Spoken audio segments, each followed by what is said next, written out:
Hello, hello, hello. YouTube Live. Here we are. Oh, I'm going to go turn on this light. How are you guys doing? Come sign on. I'm turning on this light. Welcome. Welcome to my New York place. We're all a little bit in New York right now. Oh my goodness. Hi, you guys. Oh, you're signing on. I'm so thrilled. Yes, I can see your comments. Oh, this is so cool. Emily, you're here. Emma's here. Oh, Emily Autumn is here. I love it. Barbara from Italia is here. So thrilled to see you guys. So thrilled. This is going to be so much fun. Thank you for coming on and joining me today for my very first quarantine voice lesson here on my YouTube live channel. So thank you for being here. Thank you for coming by, singing with me. Today, as some of you know, we're going to be focused. We always do the work as far as putting together technique and our emotions with a song. So today we're going to focus in on All I Ask of You from Phantom of the Opera. I'm going to read some of your message as you're coming on. Oh, Lithuania is here. Hi. Oh my goodness, what a thrill. Please tell me where you are. The Philippines is here. Oh my goodness, I'm just like, this is so amazing. As you're signing on, also tell me where you are. Also, if you have a particular question, okay? Today, we're gonna focus on legit singing. I believe everybody has their own home base, you know? Maybe you're more of a classical singer, maybe more of a pop rock singer. Whatever you are, you're in the right place. So don't worry, even if you're not, used to singing more of a legit style, this will be really fun. So England is here. Hello from London. Orlando. Hi, Florida. Brazil, you're in the house. I love it. New Zealand. Oh my God, but you're living in California, my home state. Yeah, I was born in San Francisco. This is so cool. Okay, Malaysia, it's 12 a.m. your time, and you are here, just like Singapore, same time zone. I'm really honored, really, you guys. Kings and queens and princesses and princes and warriors of the quarantine. Here we are together. You tend to put pressure on your vocal cords while singing, Julia. Okay, especially higher notes. I have lots of tips, so stay with me today. Absolutely, we're going to look at that.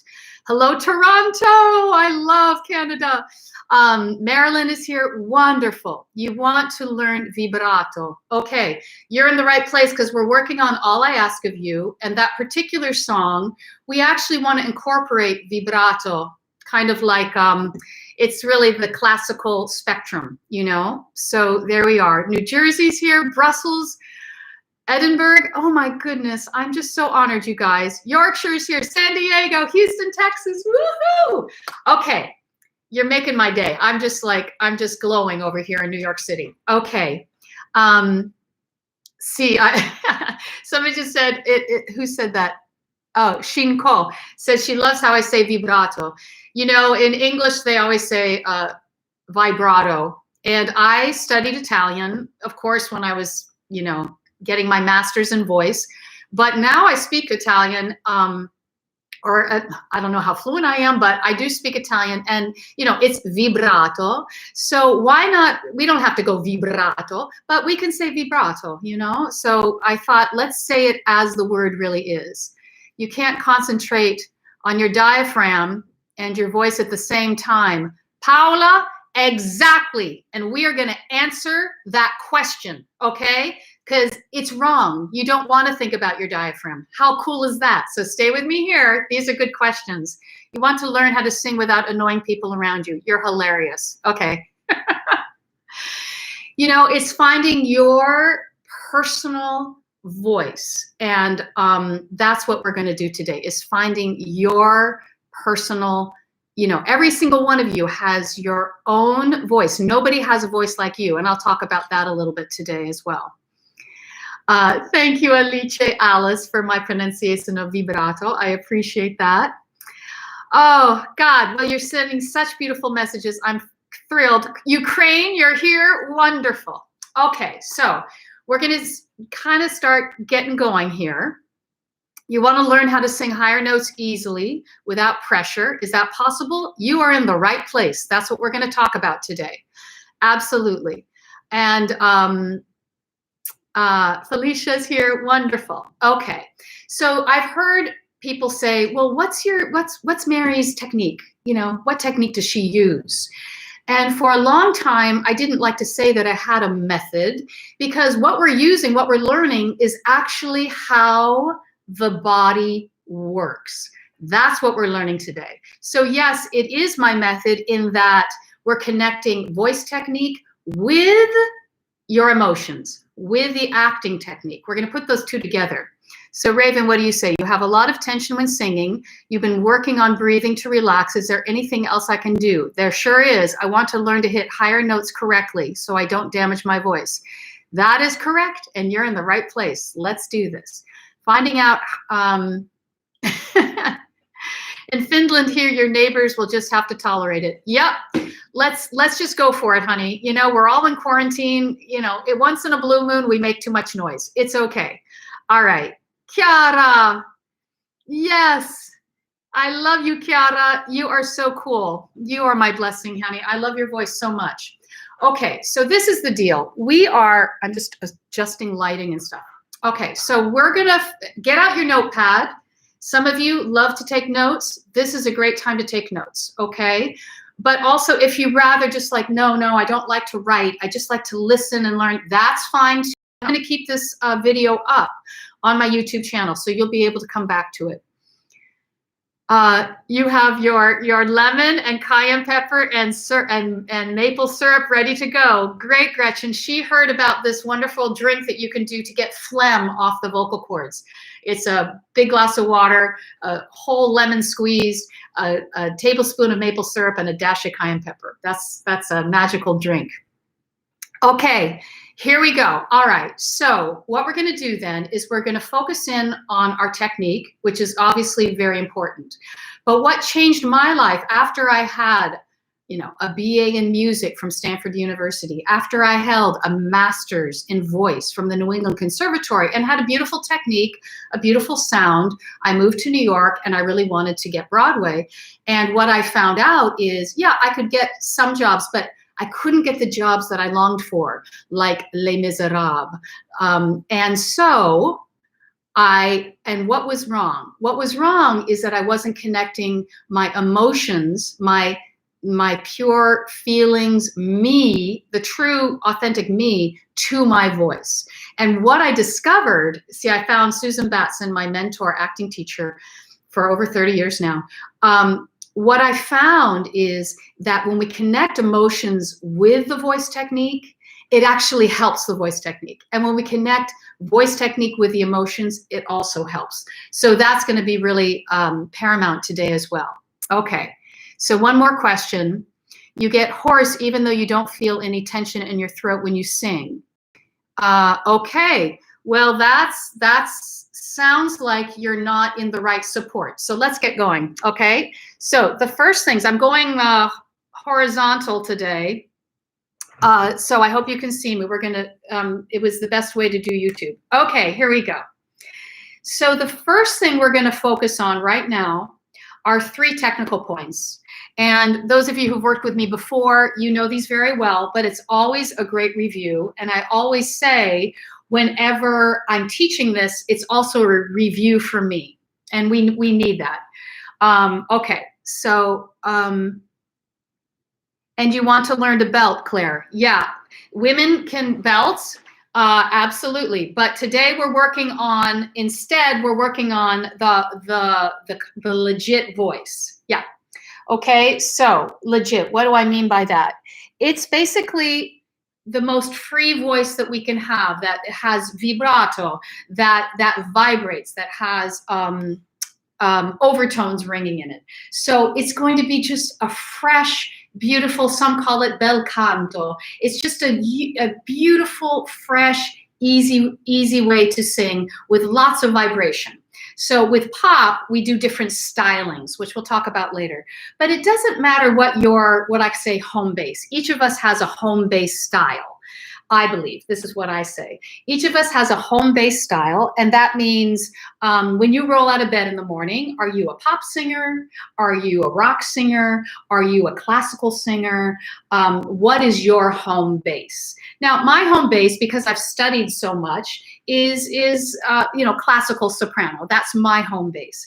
But once we have our home base, and this is for you, Claire, once we understand the home base of our voice, we can then go anywhere. We can style in all different kinds of ways. But right now, we're just going to go for the easy, effortless, just putting together the technical points that will make it really, really easy. Great, Claire. So you're classical first, just like me. So then I learned how to belt, which I'll be doing more lessons about that. So we'll be doing that for sure. But right now, we want to get Claire and my home base really, really clear. And those of you, don't worry if it's not your home base. We have to get 3 elements right now. This is good for speaking as well, even when we're talking. These 3 points, and you can write them down right now: breath, support, and resonance. Those are the 3. Now, with my technique, I call it the revolutionary send. Now, this is backwards, but there's 5 elements of voice technique and 5 elements of the emotional life. Okay, so today we're going to do all of those things. And gosh, the lighting is just so not good. Oh, that's better. There we go. Okay, so what we want to learn first, and I do this with every single student I have, whether they're a professional at the Met singing opera, whether they're a professional pop rock singer, whether they're an actor who's never sung before, whether they're somebody who sings in the shower, loves to sing, doesn't know. Every single person we tweak and we get right to the technical points, these 3 technical points: breath, support, and resonance. Okay, I know you wrote them down by now. So breath, we're going to start with that. Oh God, everyone talks about breathing, right? How do you breathe? And they often say, just breathe. Lord, just breathe. Well, what does that mean? And why is it so hard to just breathe? So what we're honing right now, you guys, is the breath, the inhale. When I say breath, I'm talking about inhale. The exact inhale you use when you're sleeping at night. So we're going to do the breath that the body wants. Now, for those of you who have these questions about tension, about breathing, there could be something in this that's a little bit off. So let's get it nice and fresh. No breath, no life. That's right.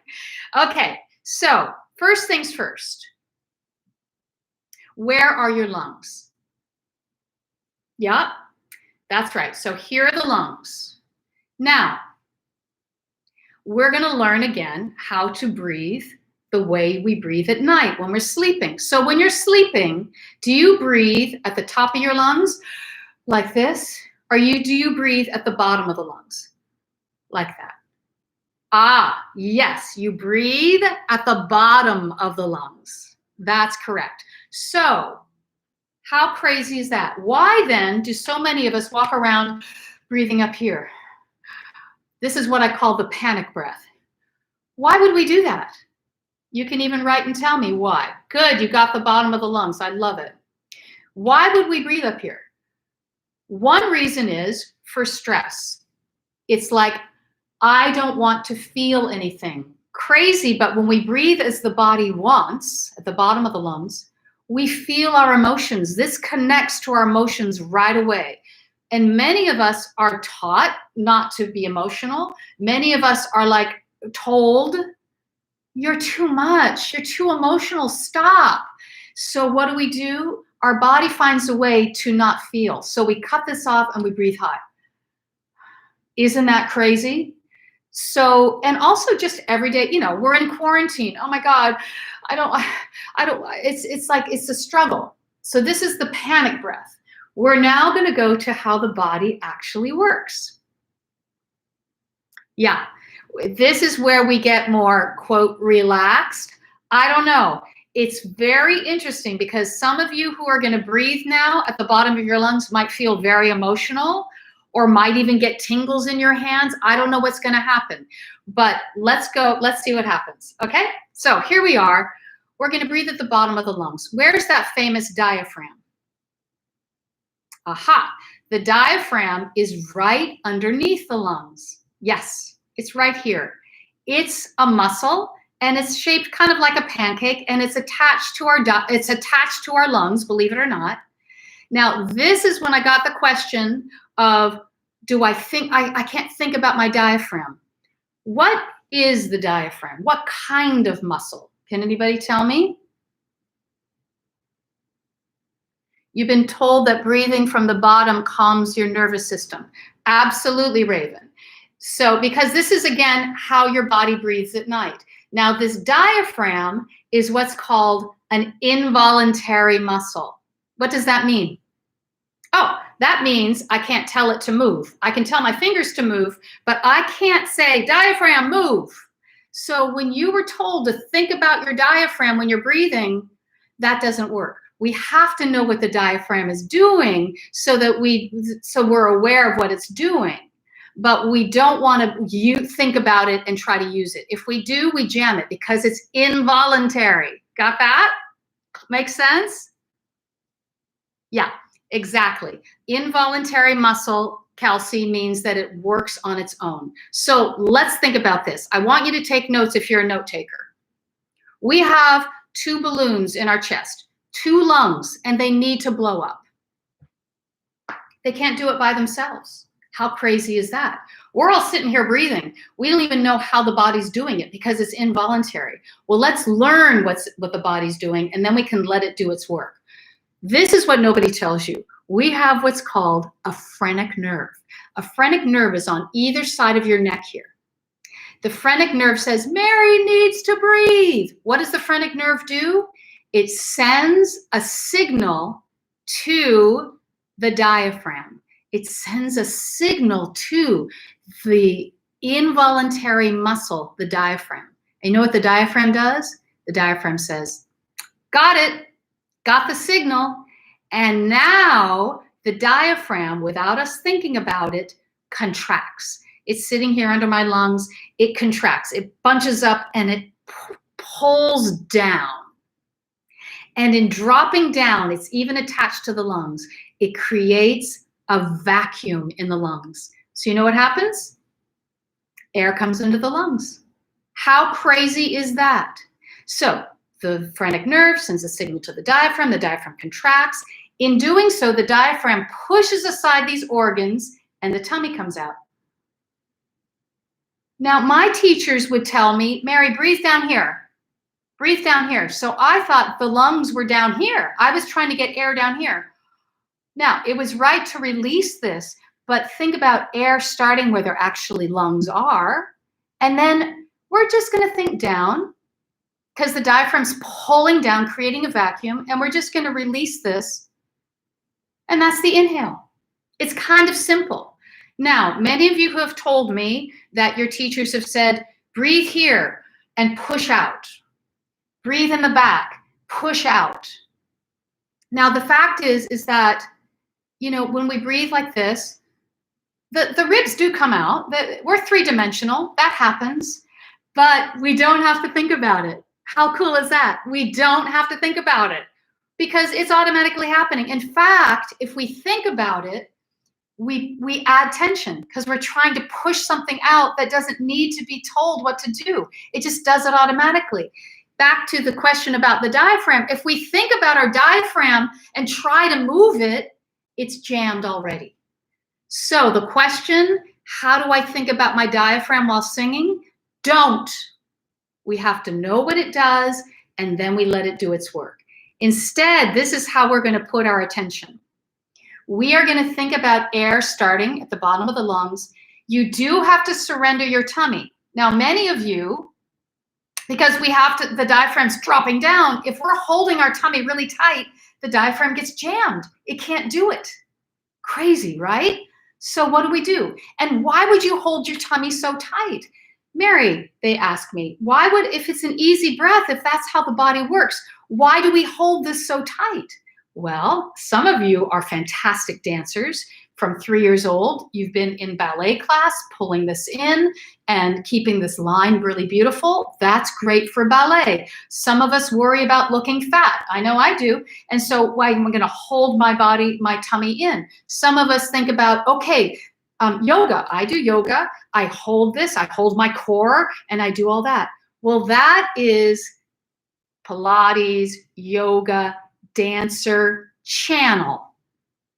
And those times, yes, that's helpful to work on these muscles. Now we're changing the channel. We're changing it to singer, actor, human being channel. We have to go into human being channel now. Let me just read what you're writing. They talk about opening the rib cage and keeping it open. Is that because they have to dance while singing, or is it just unhealthy? You know what, Felipe? That's just unhealthy. Please. Okay, one thing though. Now, if you're dancing and holding, you know, you have to hold this in. I had two marvelous, divos. They were ballerinos, I don't know how you say. They were ballet dancers from Buenos Aires, the top. And they happened to be in New York and came over for a voice lesson. And they dropped into this breath really easily. And I'm like, you guys, why is this so easy for you? You usually hold this tight. They said, Mary, we've trained ourselves that when we're dancing, we hold this and we breathe only in the back so that the audience can't, doesn't know that we're breathing. And they've taught themselves to breathe only in the back. Some dancers maybe have taught themselves to hold this and breathe only here. So, okay, but right now we're not dancing. I did teach some kids from Billy Elliot, the Broadway show. The producers called me and said, please work with the little boys because they have to dance and then they have to sing. And they're like getting strangled. So they came over here, we moved all the furniture, and I had the choreographer here, the assistant choreographer here, and we went through the whole dance and found places where we could switch over to human being channel and breathe. So we choreographed the breathing in it. Isn't that crazy? So if they dance and sing at the same time, do they run out of breath easily? We find these little tricks that we can do. What I did with the little boys is we found these moments where in the choreography they were stopped and they could suddenly take this breath rather than holding and go up here. Because what literally started happening, the reason they called me is the little boys were like getting choked when they were singing. So we found a way to get this breath into their routine. Okay, so it's a lot of information, I know. And all we're doing is just doing this. So do that with me, okay? Try that with me. We're just going to take a breath. Now, you can also get on the floor. Get on the floor, lie on your back right now if you'd like. If you have a nice spot of floor with a, that's comfy, you can even put a little pillow under your head. Just surrender into the floor, because now gravity is holding you up, and you're just going to release the tummy, and you're just going to think of the tummy rising and falling with the breath. Now, what was different for me is I wasn't thinking push air down here. I was thinking now, okay, air starts here and then goes down. It's a little tweak and it's so, so powerful. But they dance and sing at the same time. Do they run out of? That was the same question. Okay. You've learned more here than your biology lesson. Thank you. Right? It's just, I've studied with so many teachers, right? But Phyllis Curtin and Joan Heller, my last two teachers, really helped me understand, like, this is how the body works. Now, the phrenic nerve, that I found more recently. I was teaching a workshop in Italy, and somebody said, I used to say, well, we get a signal from our brain. And they said, what signal? Well, that day there happened to be a doctor in the presentation. I said, doctor, where's the signal? And he said, the phrenic nerve, nervo frenico in Italian. That is a life changer, because now we understand what's happening in the body. Sends the signal, the diaphragm relax, drops down. All we have to think about now, don't think about anything except starting air here, tummy releasing, and that's it. Now, some might say, but don't I have to tank up a lot of air? Right now, no. Right now, don't worry about it. You have noticed that Sierra's breath from top lungs, is her support different, or she uses the top? She doesn't really do the top. Maybe there's a quick breath. Maybe you see it.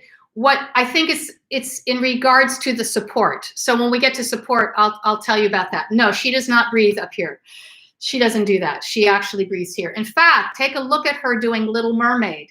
She is, you know, practically naked. You can see her whole torso, and you can see her doing part of this world, and you can see that the breath starts here and goes down. It's amazing. And then we do the support. So the support is next. So how you doing? You got this?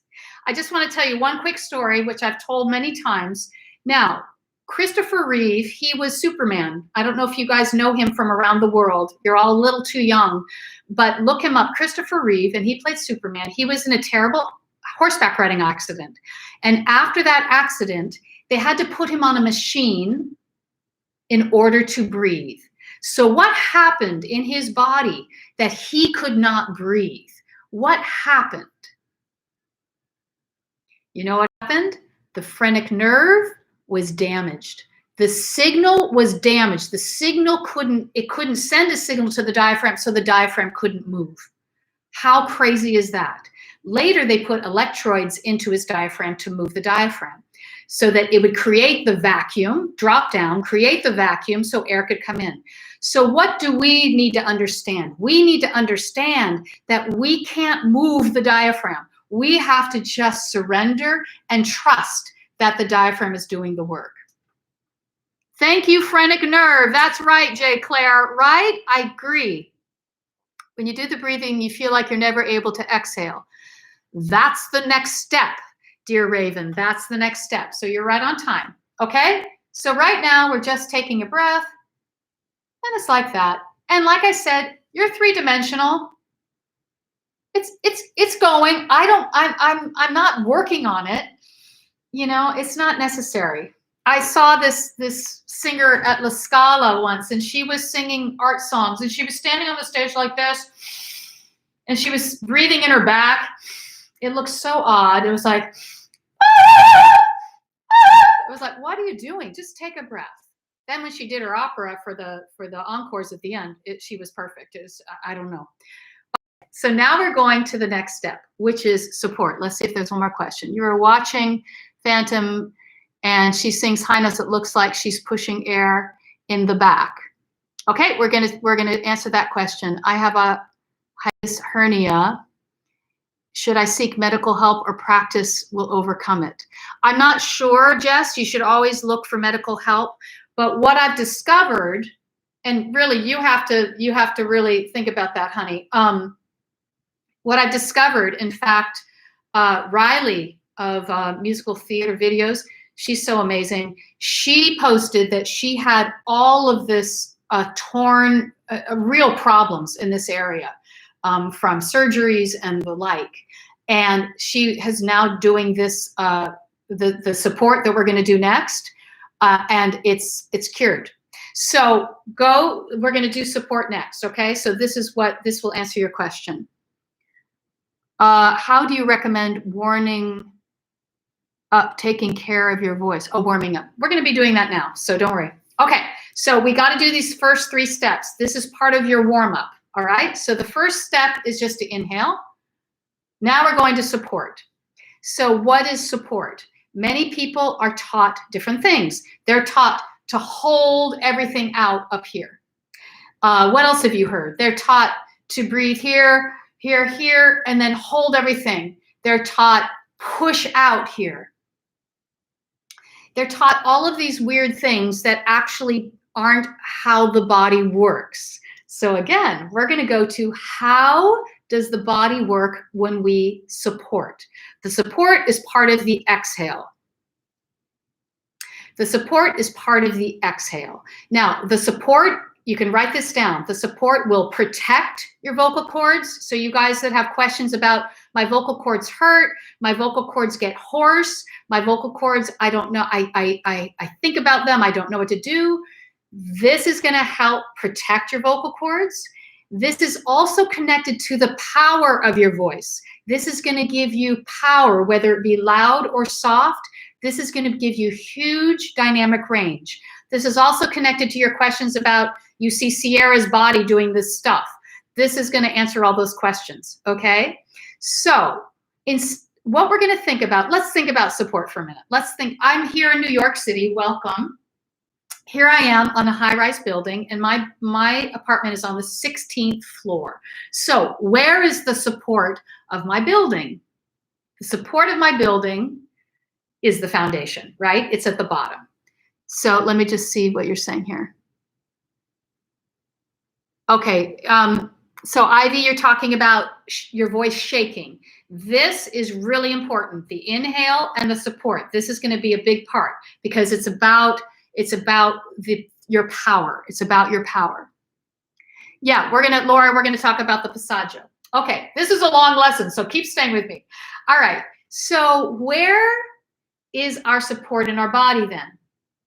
We have the lungs, they're blowing up, phrenic nerve, the diaphragm, all that stuff is going on. And we've got the diaphragm. We know from Christopher Reeve, we don't want to try to force the diaphragm. It does it by itself. We can't think about it. If we think about it, we jam it. We're going to go under that. I call it belly button, super belly button. Now, when we sneeze or when we cough, what happens is when we sneeze, the belly button moves in like this. Achoo! Or when we laugh, let's all laugh together. Let's laugh. Come on, laugh. You see how the belly button moves in? It's creating a pressure so your vocal cords don't hit each other. So we're going to do a little, what I call the S exercise. This is going to get you connected right away. You're going to do that easy breath, easy. Don't worry, just that easy breath. You can breathe through your nose and mouth at the same time as if you could breathe through your cheeks. Just what I call the silent breath, just here. And we're going to inhale, and then we're going to exhale on an S, initiating from the belly button. Inhale, S. Now what's happened is when we inhale, we know that the diaphragm contracts, it drops down, pushes aside the organs, the tummy comes out. When we exhale, we're using, yes, we are using these ab muscles around the belly button. Like there's my belly button, like something like right under. Now the diaphragm is actually rising as we exhale, and it's decontracting. It's relaxing, if that's a word, decontracting. It's doing this, and we're going to follow it with this energy. Notice I'm not saying hold. I call my method the revolutionary send. We are sending the belly button in. This is important for every single question you guys had. This is it. So now we're going to scoop it in like this. Elena Sartor, I love that you love the S. This is the best thing. Do this again. Now you see my sternum here? This is popping out. I'm not pushing it out. It's just popping out because I'm connected to the breath. Now I'm connecting to the support. Try that again. So for those of you who have said, but I see Sierra, there's something going on here. This is what's going on. She's completely free here. Completely free. Now, as we're moving forward, I'm going to give you something for tension. Those of you who say, I'm so much tension, we're going to use something on the emotional side of my method, and it's called sensory condition. So I want you to all feel sunshine right here. Let's just feel sunshine. I've got lights here. Just feel the lights. This is going to be completely free. And the reason why you see so much movement up here from Sierra is because she's completely free. There's nothing like this. See, if I hold this, everything just jams. Now, sunshine, We're going to scoop in the S. Inhale, exhale. When you exhale, the belly button's moving in. You feel so disconnected right now. Okay, Jess, but you know what? You might feel like, but wait, muscle memory is very strong. I don't know if okay, here, my line just went away. Muscle memory is strong, Jess. So if you're breathing up here normally, and I think you are, because you had a lot to not feel.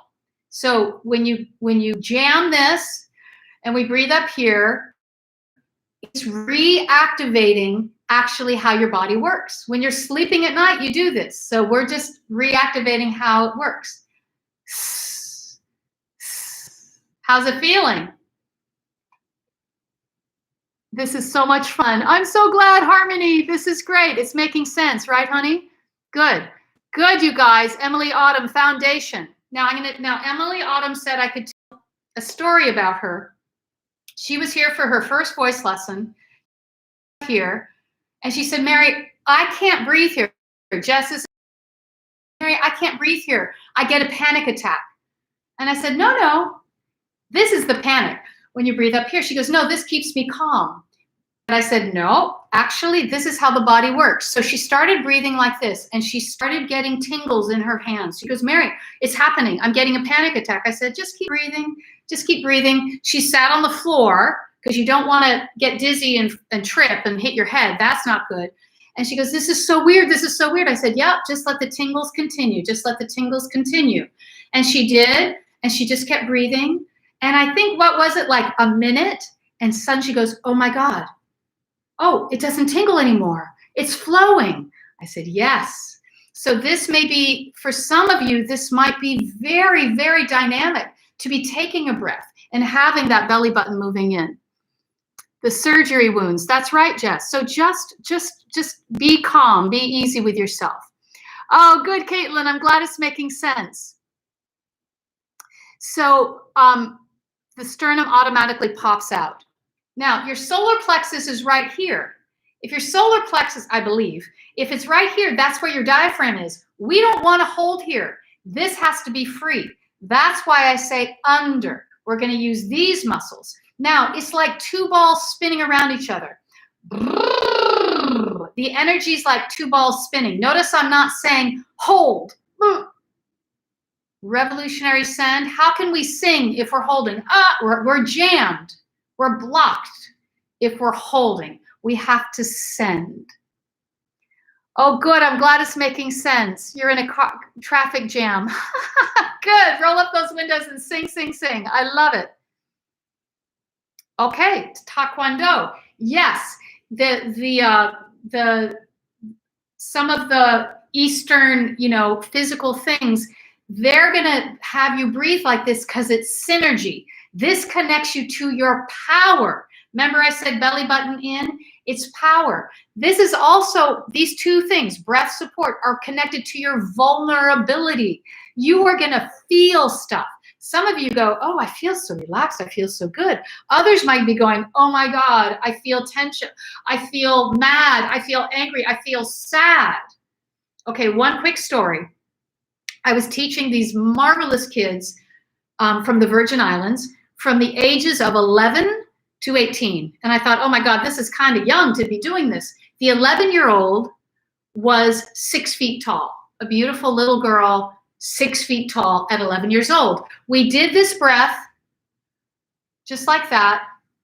And she raised her hand and says, Mary, why do I feel like I'm going to die? That's what she said. This reminds me of Emily Autumn saying, no, I get a panic attack when I breathe here. And I said, oh, you feel like you're going to die, huh? And she goes, yes. I said, well, let's think about this. Before you were breathing up here, right? She was doing the panic one that cuts you off from your real emotions. She goes, yeah. And I said, let me ask you, is it hard being 11 years old and being 6 feet tall? And she said, yes. I said, what we just found out is how you really feel when you walk around the world. When you're breathing, as you breathe, you actually feel like you're going to die. It's hard to walk around the world being 6 feet tall. I said, listen, we have many more hours of our workshop. Keep breathing like this. And at the end, tell me how you feel. At the end of the workshop, I said, how do you feel? And she goes, wonderful. So please hang in there with me. Okay. So let's do the S together. Now for Jess and others, really move this in. It moves in. Now we're going to go to a lip trill. If it's hard for you, you can push up here and get a little more fleshy. Or if it's really hard, do a tongue trill. Now, if your lips aren't moving, it means you're not in the connection. Inhale and send it in. Let me just ask you, have you considered teaching the class on Zoom? Okay, that's for another day. I don't know, honey. Does the support help with the vibrato? The support helps with everything. We have to do these 3 steps. If we don't, that's what I told you at the beginning. If we don't do these 3 steps, I can't help you with high notes. Cool, right? Or vibrato. I can't help you with anything unless this is tweaked and correct. Because if you're pushing out and holding, we can't get any high notes or any notes at all without being jammed, okay? So here we go. How does the support connect to high notes? We're going to do that, Raven. Laura, hi. Don't worry, honey. Claire, how do you do that thing with your tongue in your mouth? Okay, so the belly button's moving in. So you can also push up here. This is what I call the lip trill. So let's do this. We'll do S. Do this with me. Now we're going to go back and forth to lip trill and S. S.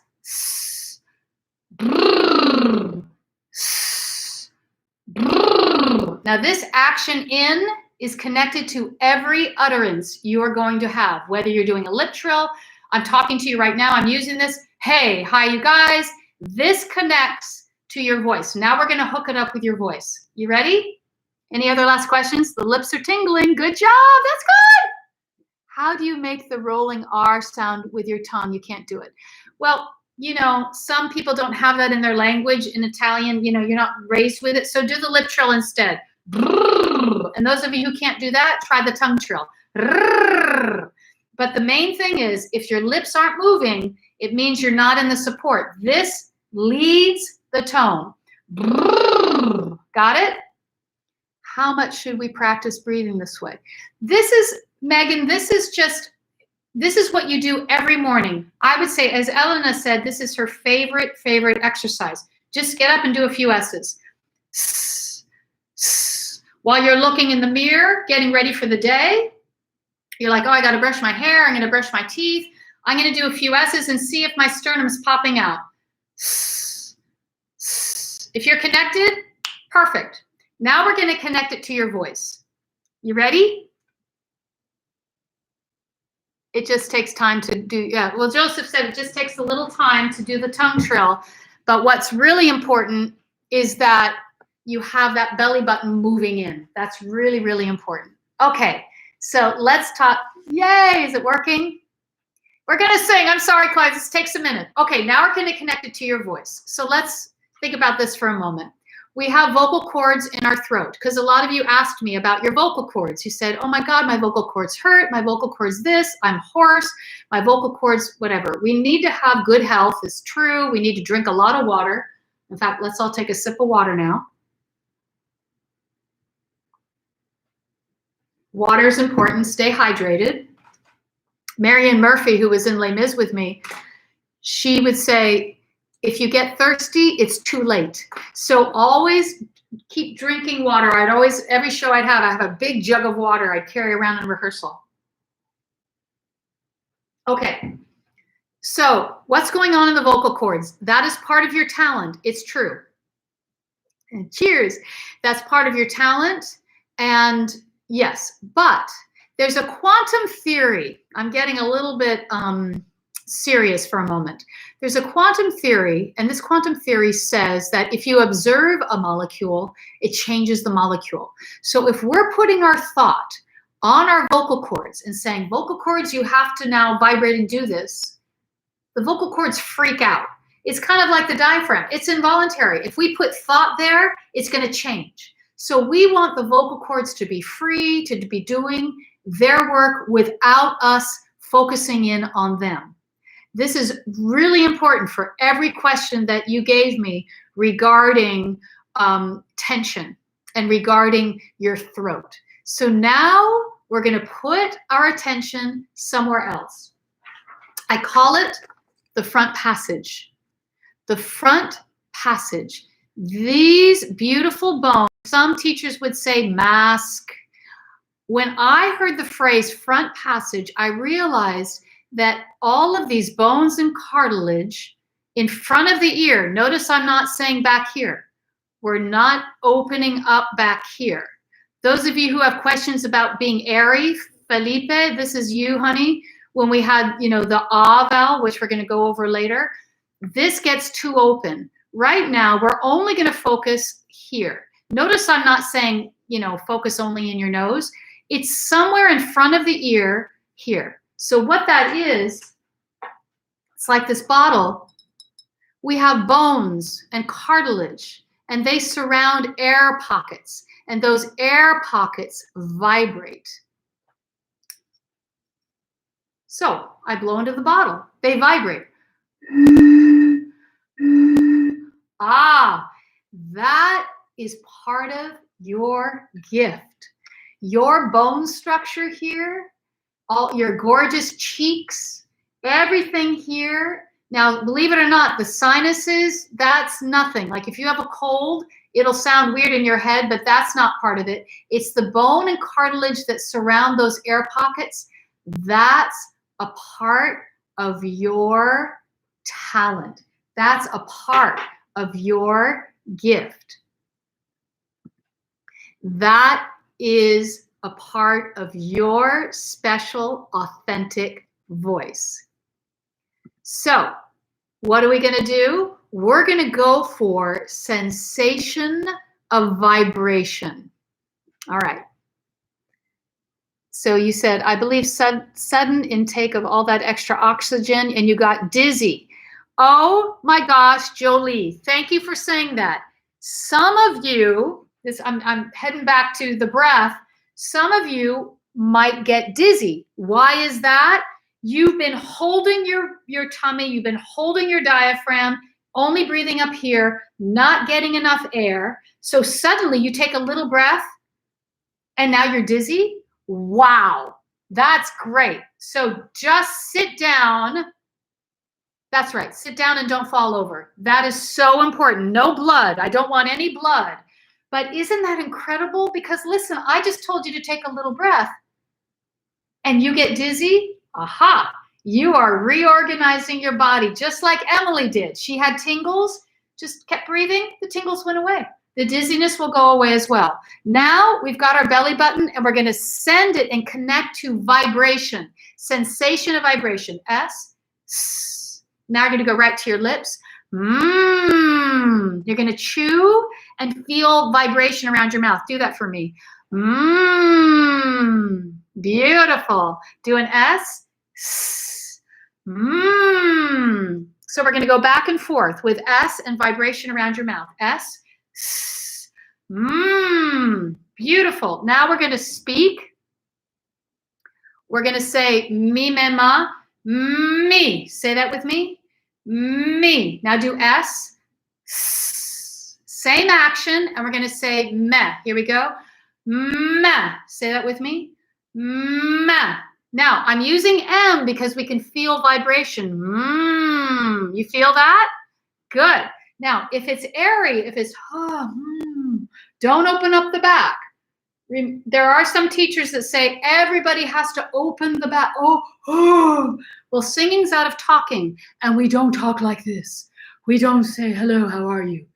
We might choose that for a fun character, but that's not your home base. I'm going to your home base, vibrant, beautiful, economical, easy, splendid voice. You had surgery in that front passage area as a teenager, and it changed the sound of your voice and made it sound tighter to yourself. Well, the good news, Miranda, is that what it sounds like to you in your ear is different than what it sounds outside. If I go me, ma, I hear a really beautiful sound in my ear. If I go me, me, ma, I don't hear much. It sounds really bright, but it sounds much better out here. Now, it's funny that you say that, because when I was growing up, Barbra Streisand was really big. She was, you know, becoming a huge star at a very young age. And I was a little girl watching all this. And back then, they said she wasn't beautiful because of her nose. It's so crazy because she's so freaking gorgeous, right? But back then, you had to be a certain kind of look. And they said, if you're not this look, you'll never be famous. And they said you should do surgery. And she said, I will never do surgery because it'll change my sound. So yes, you had surgery here. That could very well be, but I'm sure you had it for a good reason. So we're going to embrace those resonators that are yours. They're your resonators, and we're going to get as much for them as we can. That's what happened to you in your first lesson, and it's never happened again. That's Emily talking. She had those tingles, never happened again. You're getting dizzy. Just keep this easy breath. Sit down. I don't want you to fall over and hurt yourself, but just surrender. It's so great. And Emily, thank you for letting me share that story. It's so dynamic and amazing. It's really, really great. Your choir lessons, much more understandable. I think I understand what you mean. Okay. And Miranda, let's see. Thank you for the explanation. None of my vocal coaches understood what happened and how to help me that time. And my confidence took a huge hit. I understand, Miranda. I'm getting chills from that. Yeah. You know, this is your beautiful instrument, and we have to really accept what our instrument is. And I always tell the story, Frank Sinatra didn't like his voice. He wanted to be Caruso. He wanted another home base. But thank God he accepted, and you know, he used his voice in ways that became iconic. So there we are. So we're going to accept your beautiful resonators. Perfect, perfect. Okay, I want to get questions as we go. All right, so we've got the S. If you feel like, oh God, where's my support? Go back to S, right, Elena? Now you're going to speak. Mimema. Say that. Mimema. Beautiful. Now we're going to put staccato. The reason why I want to do staccato first is that I want you to really get married to your new support. So if I speak, this is out of talking. Those of you who have vocal fry, those of you who talk like here, you've got to stop today. We are now going to have this be, we're going to think of our voice being here. You know what Phyllis Curtin said? This great teacher that I studied at Tanglewood. She said, change your thought that this is your voice. Now we're going to say, this is our voice. These are the speakers. This is what sends your voice out to the audience, to whomever you're speaking, everything else. So Luca, you said, what I meant is for warm-ups, the vibration and the location now suddenly makes sense. Awesome, Luca. Thank you for that. Yeah, this is a great warm-up. I tell you, when I knew I got up early today, a lot happened this morning at my house. But what I was like, so doing or S, this is a perfect way to start warming up. You had your tonsils removed last summer, so it's harder to control my voice now. What should I do? This is about your support. We have to have this support. This is what you do. Because you don't want to focus on where your tonsils used to be. If we put our thought here, like remember the quantum theory says, if we focus on it, it changes it. So if we're focusing, oh God, I want my tonsils aren't here, I have to focus here, you're in trouble. Instead, we're doing what Phyllis Curtin did. We're going to focus on vibration. Isn't this great? And it's going to be so good for all I ask of you. Okay. Now we're going to put pitch on this. We're going to speak here. Now, if you have vocal fry and you're here, you've got to change the thought. You're not going to speak here anymore. I got to do a session just on vocal fry. We're going to focus only here, and you have to speak here. Now, put your hands here. Belly button goes in. Mi, me, ma. Try that with me. Bounce the belly button. Mi, me, ma. Good. And we can do that with re-attacking. We don't have to have a little breath in between. Or we can. Let's do it with a little breath in between. Mi, me, ma. Now, we can do that staccato and re-attack. Mi, me, ma. Now we're going to take a breath in between. Mi, me, ma. Mi, me, ma. Good. So this is around our mouth. As we're going up the scale, we're going to go up what I call the floors of the front passage. So high notes, here we come. You guys ready? We're going to start working on high notes already. Right now, though, we're around our mouth. That's the lowest floor we can be.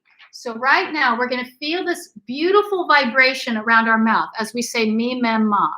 Mi, me, ma. Now let's do one without a breath in between. We can re-attack with the belly button. Mi, me, ma. Good. Let me just see this question. I would like to know the tips to get rid of the air. Okay. Conchita, so my question is for you is, did somebody tell you to open your throat wide? Mi, me, ma. If it's feeling like that, I used to have that, and my teacher, Joan, had to tell me, it's not like this, mi, me, ma. It's like this, mi, me, ma. It's the difference between, in the old days, I might have been more too open and too airy. Va, va. Then I changed, and we closed that. It's not tension, it's just a matter of not having this too open. Va. Only this beautiful front vibration. So those of you who feel like it's too airy, just think of like, oh, shut the window here. We don't want to open that up. And Felipe, this is for you, honey. So for the ah vowel, it can often be ha, ha.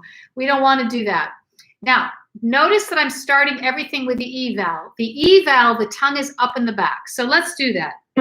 Me, me, me. Try that. Me, me, me. Beautiful. Now, you feel more vibration with the E, right? Now we're going to send legato and we're going to go mi, me, ma. I want you to keep everything in this beautiful E channel. Everything is going to be very vertical. Mi, me, ma. Try that with me. Belly button moves in. Mi, me, ma. Now, some of you have asked me about a tight jaw. So what we're going to do is we're going to, it's true, a lot of people hold the jaw tight. Why would you hold the jaw tight? Well, partly is because if you hold the jaw tight, you can hear your sound better in your ear. Remember, your ear is back here. Mi, me, ma. That's called checking. I'm checking my sound. You're not allowed to do that because it sounds different in your ear than it sounds out here. The great mezzo-soprano, Marilyn Horne, I saw her teaching at 80 years old, and she said to a tenor, if it sounds good to you, you're wrong. If it sounds bad, you're right. Meaning, you want to get this vibration in the front. Our ear will be like, that doesn't sound very good. But out in the room, it sounds beautiful. So what you can do, guys, is have a recorder going as you're practicing. I do that to this very day. I have a recorder going. How should it be the sensation of vibration of the bones? I always wonder how it feels and if I'm feeling correctly. Well, Philippe, that's a really good question, but I have to say every single person feels it differently. So let's do this. Let's all go here. Mi, me, ma. You're going to move your jaw and feel vibration. Mi, me, ma. Notice I'm not saying go nasal. Mi, me, ma. If you have that problem, you want to widen it to your cheeks. Mi, me, ma. If you have a problem with being too airy, mi, me, you want to bring it more forward and go mi, me, ma. So it's about as much vibration as you can muster. Now, some people feel a lot. Some people do it right and they don't feel a lot. So I don't know. I can't, you know, there's we have 157 of you on right now. So everybody has a different sensation, and I understand that. So, but right now I would suggest to record, and if it feels good, it's probably right. If it's feeling yummy and vibrant, that's where we want to be. Okay, fantastic. Here we go. So TMJ, for the TMJ problem, yeah, a lot of us hold this. So right now, when in doubt, right now, all day, we can move the jaw. If you're moving the jaw, and TMJ, be careful, because you know you don't want to overdo stuff. But even a little bit of move, like me, ma, that will mean that the muscles won't grab. Also, the tongue has to be very, very free. Okay? Now, we're going to head into the big stuff. Here we go. Now, as we go up the scale, we're going up the floors. Let's all try this together. Let's just use an M. Mm. Now, try a lip trill. So as we go up the floors, up the scale, we're going straight up here. Now, for the higher notes, we need more energy of support. So that means the belly button's moving in. We're going to also belly button down. We're going to go into the legs. And so the balls here are going to spin faster. Now, notice I'm releasing my neck. I'm doing that because I'm training these muscles not to hold. Remember, we have sunshine here. How's it going? Now, if you're having trouble, just push here. Meaning to get more fleshy here. Is it normal that sometimes your lips and cheeks feel kind of itchy from the vibration? Yes, that's really good. Great, Lyra. I love it. Good. Your throat hurts from singing, even though you're doing the best with the belly button. Okay, so what that means, Alice, we have to get more vibration here. Now, do you have a sore throat today? That's another issue. But what my guess is that you're thinking about your voice here. You're thinking about your vocal cords. So instead, you want breath, support, entering right here. Belly button. Now speak up here. Mi, me, ma. Good. Now let's do this. No more talk of darkness. We're going to put the words right through here. No more talk of darkness. Forget these wide-eyed fears. We're putting the words right here. Now, you're going to have to try to stop focusing everything on your throat. That would be my suggestion. Also, let's have a little drink of water. We got to stay hydrated. You're trying to get your vibration in the front, but it's still going into your throat. Aha! What my guess is right now is that you are one of the younger generation who speaks in your throat. This is what I call, well, people call it, so I've taken it on, vocal fry. So what that means is you're speaking here. Hi, my name's Mary, and I talk here. What's going on there is your vocal cords are now rubbing together, and they can create nodules or nodes if you keep doing that. So this is so important, and this is why we do breath support and resonance the first three. Because if you are talking in your throat, this is something you've got to change immediately, okay? And you know, I've seen on the internet and stuff, people talk about vocal fry like it's a good thing. And I don't know why, but just think about it for a minute. When I talk here, it's kind of like Kim Kardashian. I love the Kardashians. They're Armenian like me, and I think they're powerful, wonderful women. But they've really done this thing where they talk in their throat. Kim Kardashian can often be heard, especially when they're relaxing and just being cool. it goes right here. And it's very contagious. We all pick it up as a culture. For them, I think it's a way to just kind of, they're very powerful women. It's a way to cool out the power, you know, to talk right here. Like, let's talk here. Let's just not, you know, I don't want to overwhelm anybody. So we have to get out of that. So that's where I think is happening for you, honey. Yeah. Does that make sense, Claire, that you've been speaking here? Because if you've got the belly button, but you still hurt here, you're focusing here. So now we've got breath, support going right to our front passage. This is our home base dominant resonator for every style. Ladies, we do have a chest resonator for belting. That's another day. But, and you're all, you know, resonating there too. Men and women, we're a dominant resonator. We have also resonance here. But this is where we want to put our attention. So I'm trying to really streamline where our attention needs to be. Connecting to your gorgeous instrument, which I'm calling front passage, somewhere in here. And notice I'm not saying place, but we're expecting it somewhere here. Okay. Oh, no worries, Kelsey. This is going to be up, so don't even worry. How to sing the E vowel with a relaxed tongue and jaw. Wonderful. Okay, so, but we're going to be doing a lot of E vowels anyway, so let's do this. So E, we're going to be, and I Dreamed a Dream is a whole nother zone for chest resonator, but we're going to go right into this. So all the vowels today are going to be what I call vertical. We want to get as many overtones ringing in our beautiful voice today. Like this bowl.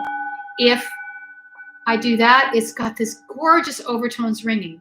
If I put my thumb here, not as gorgeous. It's not, doesn't have as many overtones. So we're trying to get all of that vibration vibrating in its most beautiful, dynamic, luscious way. Okay, so E. So the E vowel, the tongue will live behind the teeth here. I don't ever love saying relax because we're not a noodle, but the tongue is pretty released here. It's really relaxed here. And just say E. Notice I'm not saying to go horizontal. E. No, no, no. We're going E. Very vertical. Try that with me. Belly button. E. Z. Good. Now, as we go up the scale, we're going up to the floors. So get ready. We're going to play catch together. Oh, I'm glad you have the sound bowl. So we're going to play catch. So here's my S. Now just say for me, she sees me. Try that. She sees me. You can move your jaw side to side. She sees me. Yeah. Now you're going to feel the word she sees me. We're going to do she sees me. Try that. She sees me. Now you're going to move the jaw. Because the jaw swings away from the tone. We don't want to hold the tone with our jaw. We want all those overtones. If we hold the jaw, it's like the thumb on the singing bowl. That will be tension. So vertical, tongue released, belly button. She sees me. Try that. She sees me. Now, we have two floors. She sees me. Okay? So C is going to be more around the cheeks. She sees me. Try that. She sees me.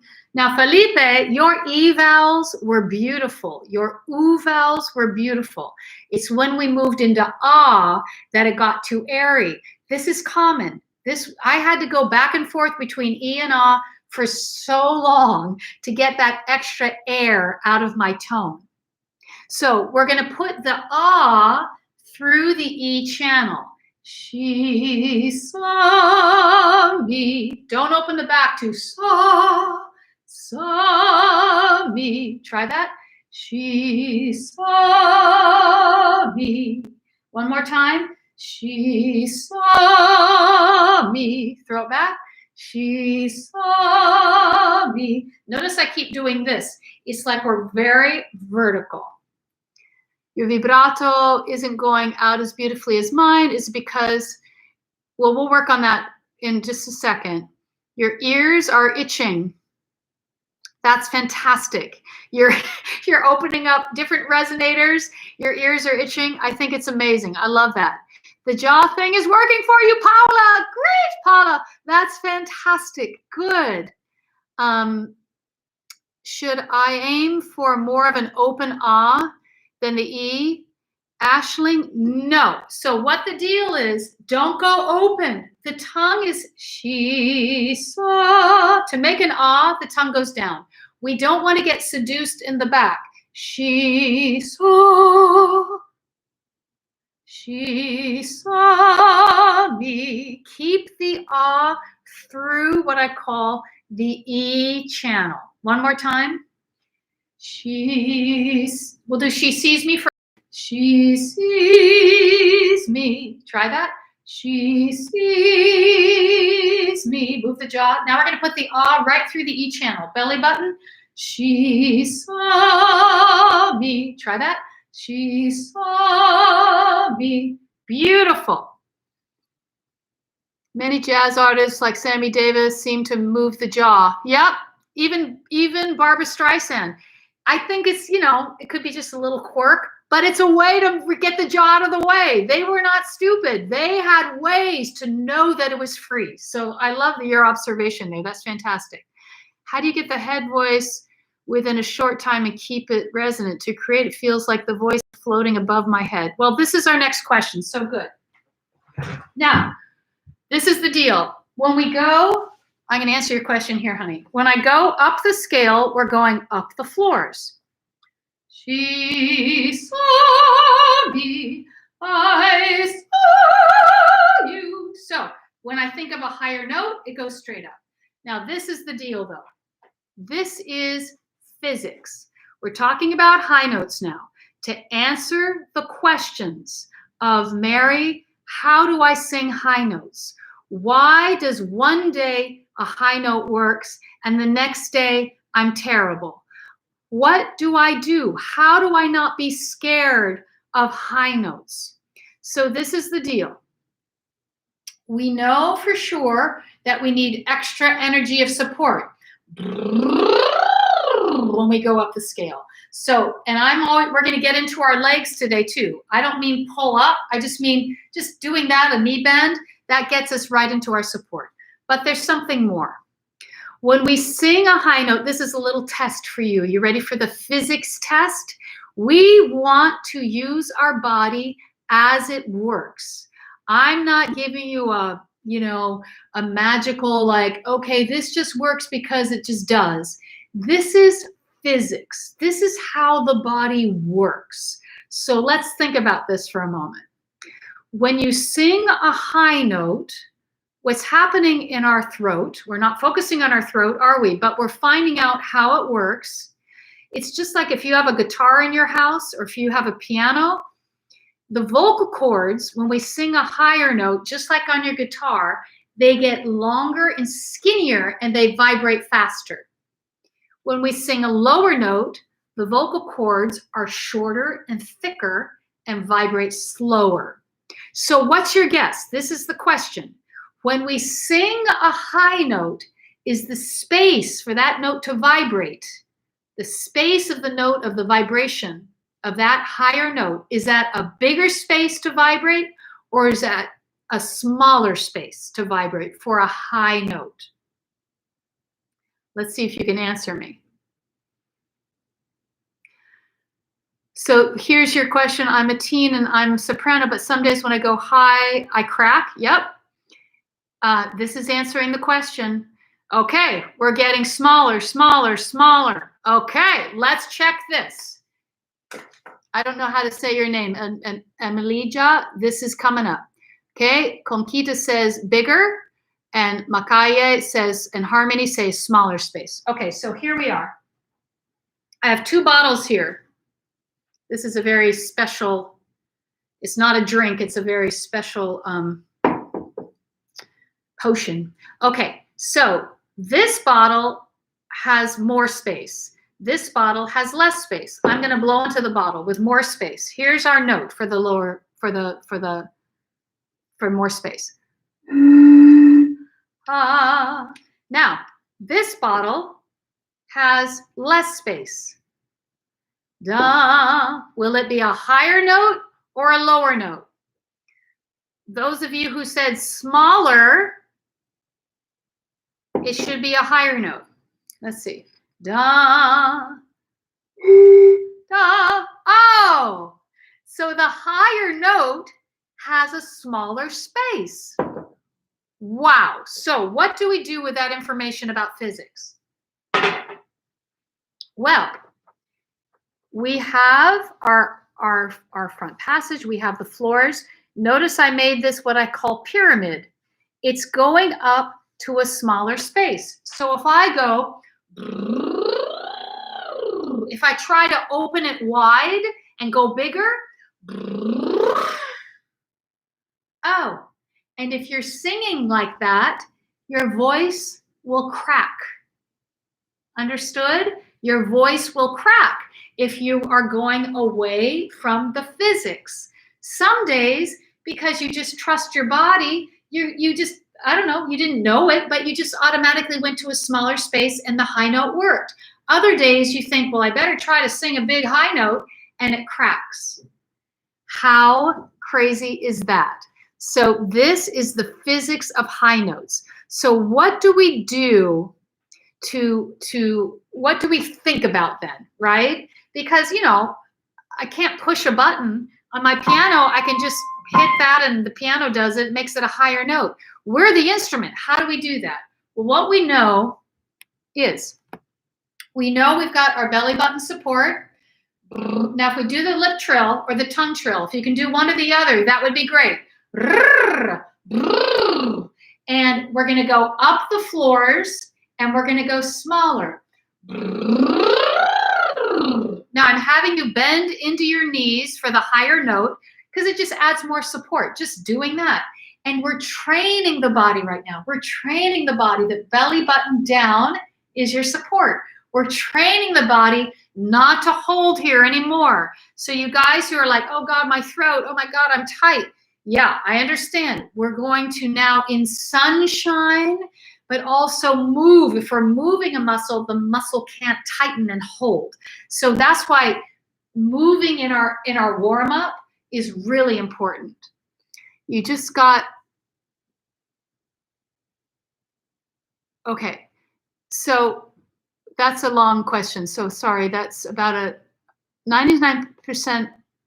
Okay, we're talking about casting. No, we have to go into high notes. Any more high note questions? That explains why I can hit a high note when I perform in front of an audience. Yeah, Caitlin, the high notes need more energy. So if we're getting into our legs, and also a lot of you tell me, how can I sing when I'm so nervous? Use it. You get this energy and suddenly it's like, oh, I can sing the high notes because we need more energy of support to sing the high notes. So we're going to do this wonderful exercise. Thank you. Thank you, Caitlin. You're so sweet.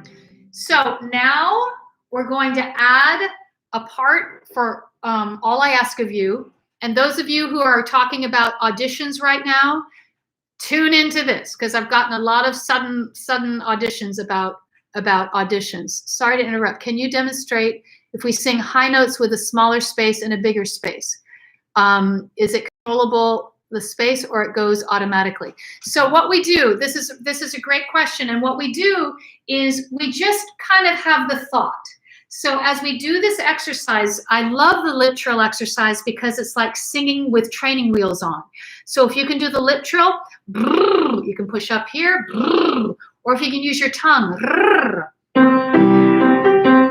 So now we're going to use our fourth wall. The fourth wall is the imaginary wall between you and the auditioners, or between you and your audience. And it's a way to stay private.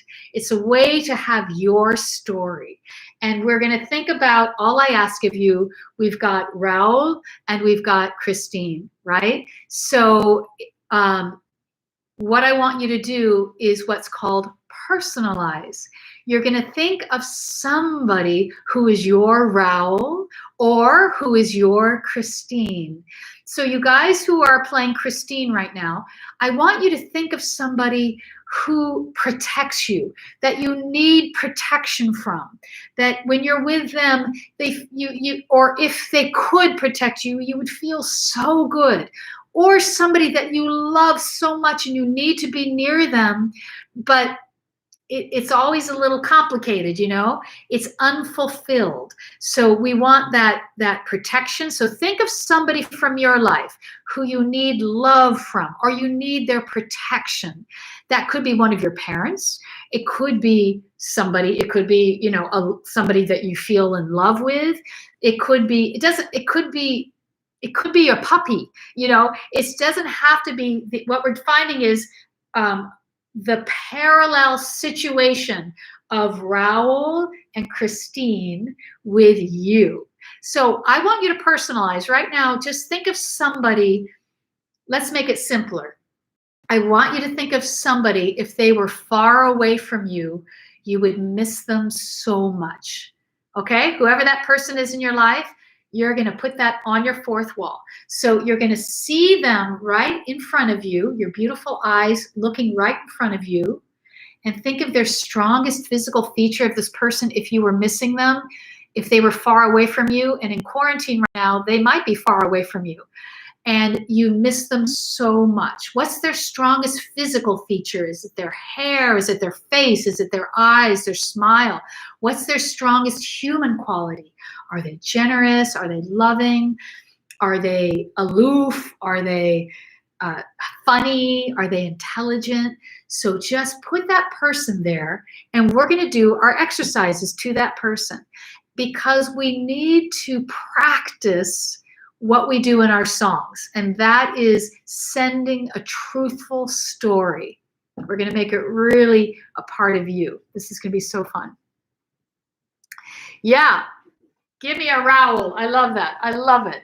Okay, good. You can put Ramin there. Absolutely. Yeah, you could use a star you would love to work with. Absolutely. Why not? You want Ramin? Go for it. You can put Sierra there. Whatever you like. Okay. So we're going to do an S. See your person. We're going to go away from them and come back. S. S. N. N. So what we're doing is we're going up and down the front passage. N.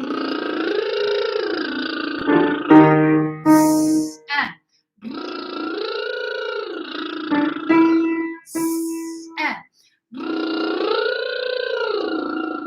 Now, to answer the question, if I went, doesn't work.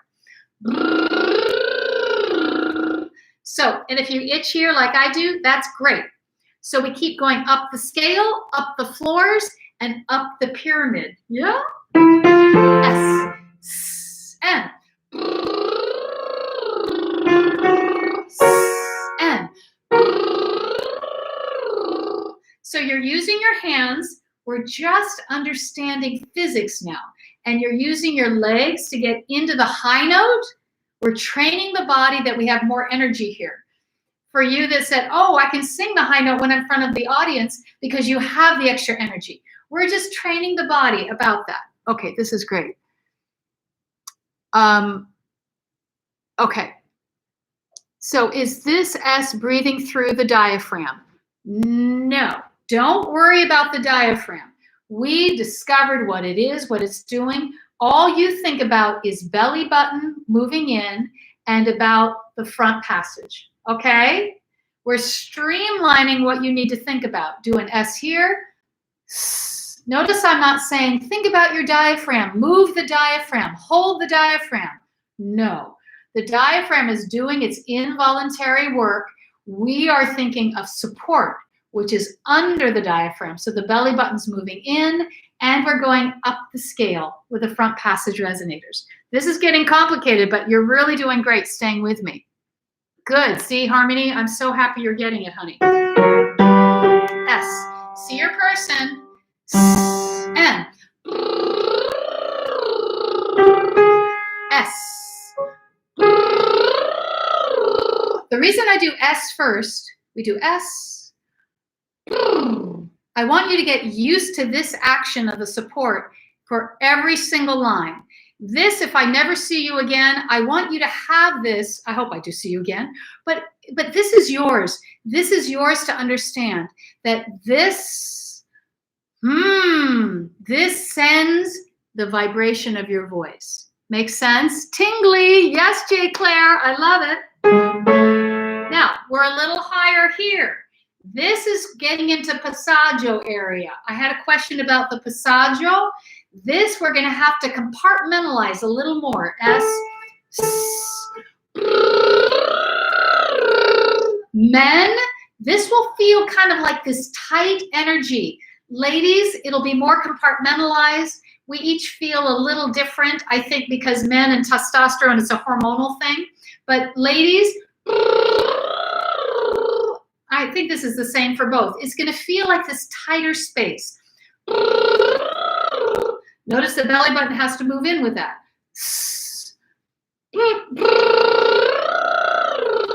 There we go. Now, higher floor. We're getting into the higher notes of all I ask of you. S.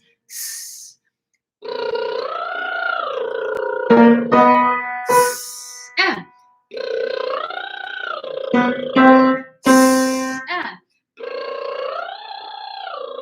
Oh my gosh, now we're getting into high notes. You feel that vibration? It's got to be smaller. Now, if I try to do bigger,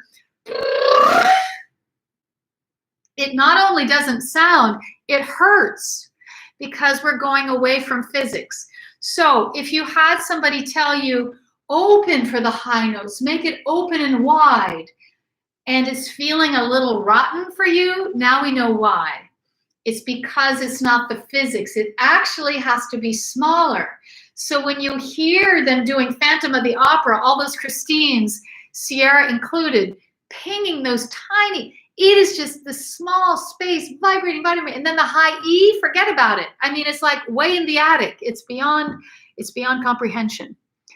I feel like I am doing cardio exercises. That is right, Julia. We are singing athletes. Notice I'm even saying, it's not about this. In fact, that's exactly what we don't want to think about. We are getting our whole body connected, belly button down, support. This is our instrument. Now, going for a run, that's fantastic. Going for a ballet class, doing exercises beforehand, it's great because it's getting your whole body warmed up. Oh, I'm glad you joined, Paula. Paula, it's a lot to take on. Let's do the S together. And later you can go back to the beginning and know what I'm talking about. But that sternum popping out, you're in good shape. Now, we're way up here. Woo! Just say, moo, moo, me, moo. Speak it up here. Me, moo. Now.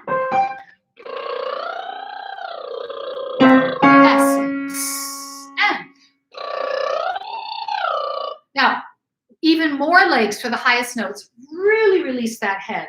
We are training the body not to hold here anymore. You guys have said, I have tension, I have my throat. This is releasing through sunshine and letting the belly button do the work.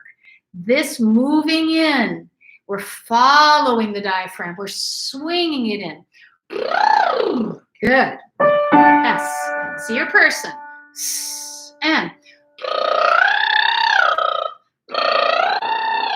let's keep with the hands like this. This is helpful. S. N. Good. One more S. M. Oh, see my lips stop? That gave me information. I didn't follow through. I hit the high note, but I didn't follow through coming back down. Let's see if we can do that. S, N. Have to keep it moving. So if the sound stops, we can get information. Wow, you guys are rocking it. This is amazing. Okay, so if the high notes are in a smaller space, how are you able to sing loud and clearly? It's just physics takes care of it. So now we're going to do our exercise throwing the ball. Are you ready?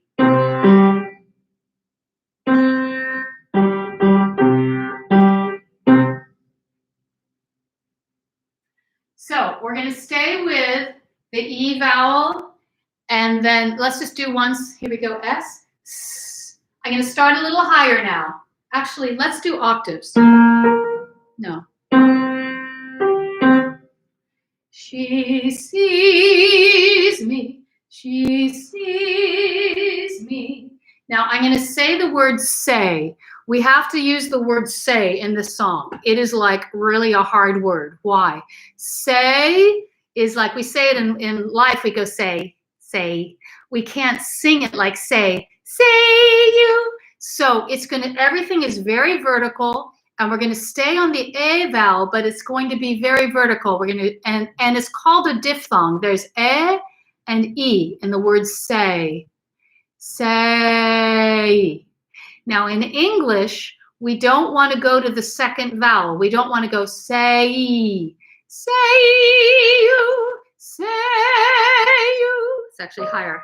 Say you. So we want to stay on the A, say. So we're going to practice that as we go up the scale. Then say. We're going to do that. Belly button. Then say. Throw it to me. Then say. Now notice everything is vertical.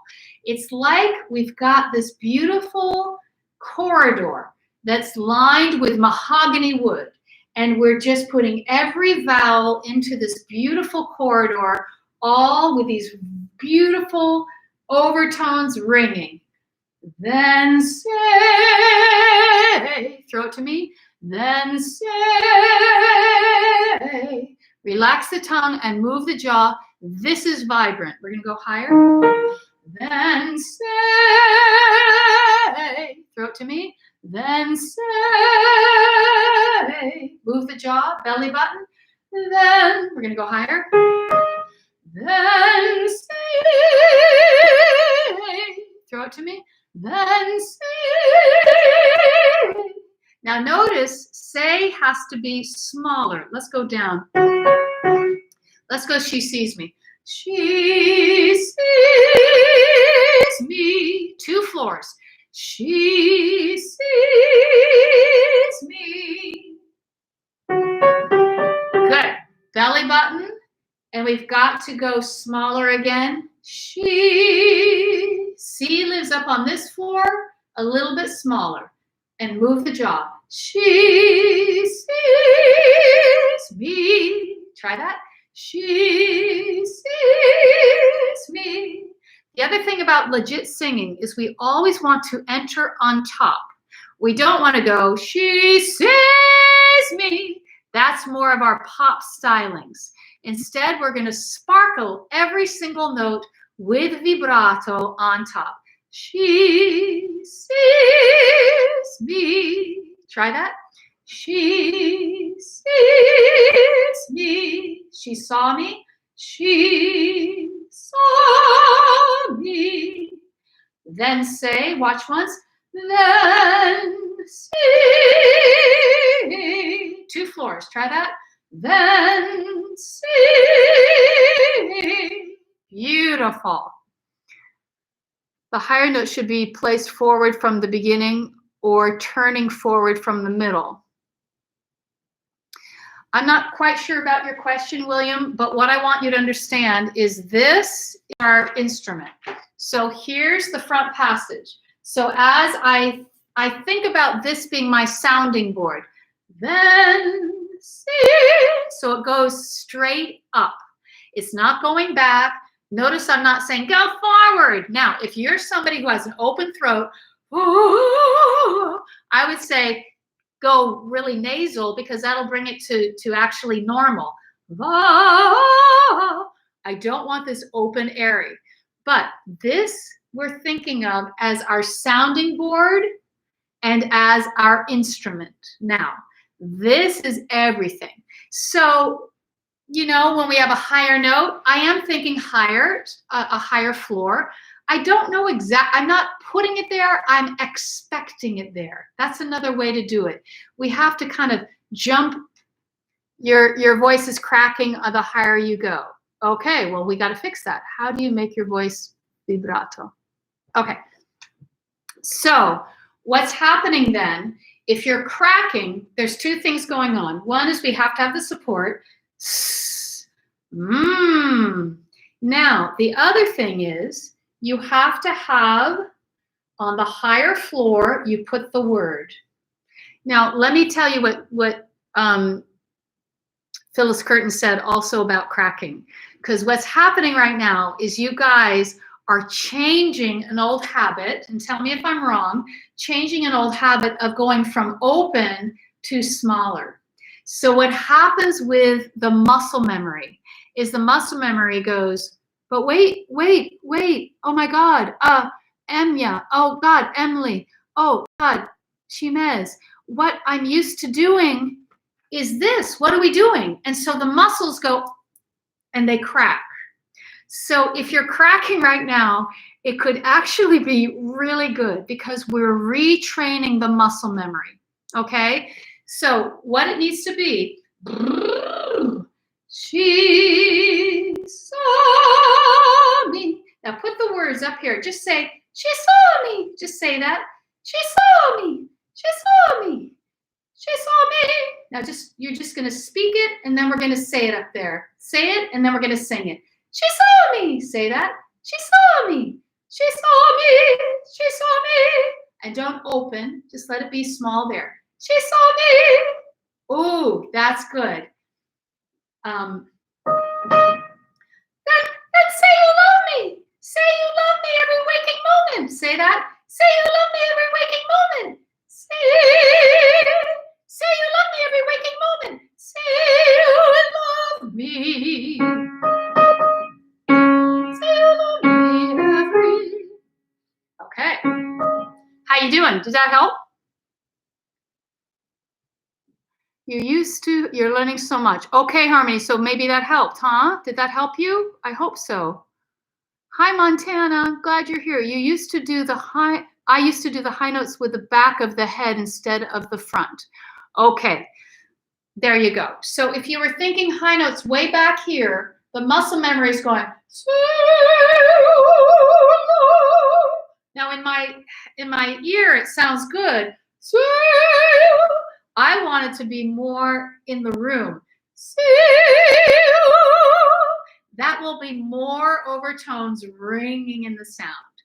And this one back here, you know, I think it's too far back and it's not going to have those overtones in my view and in my experience.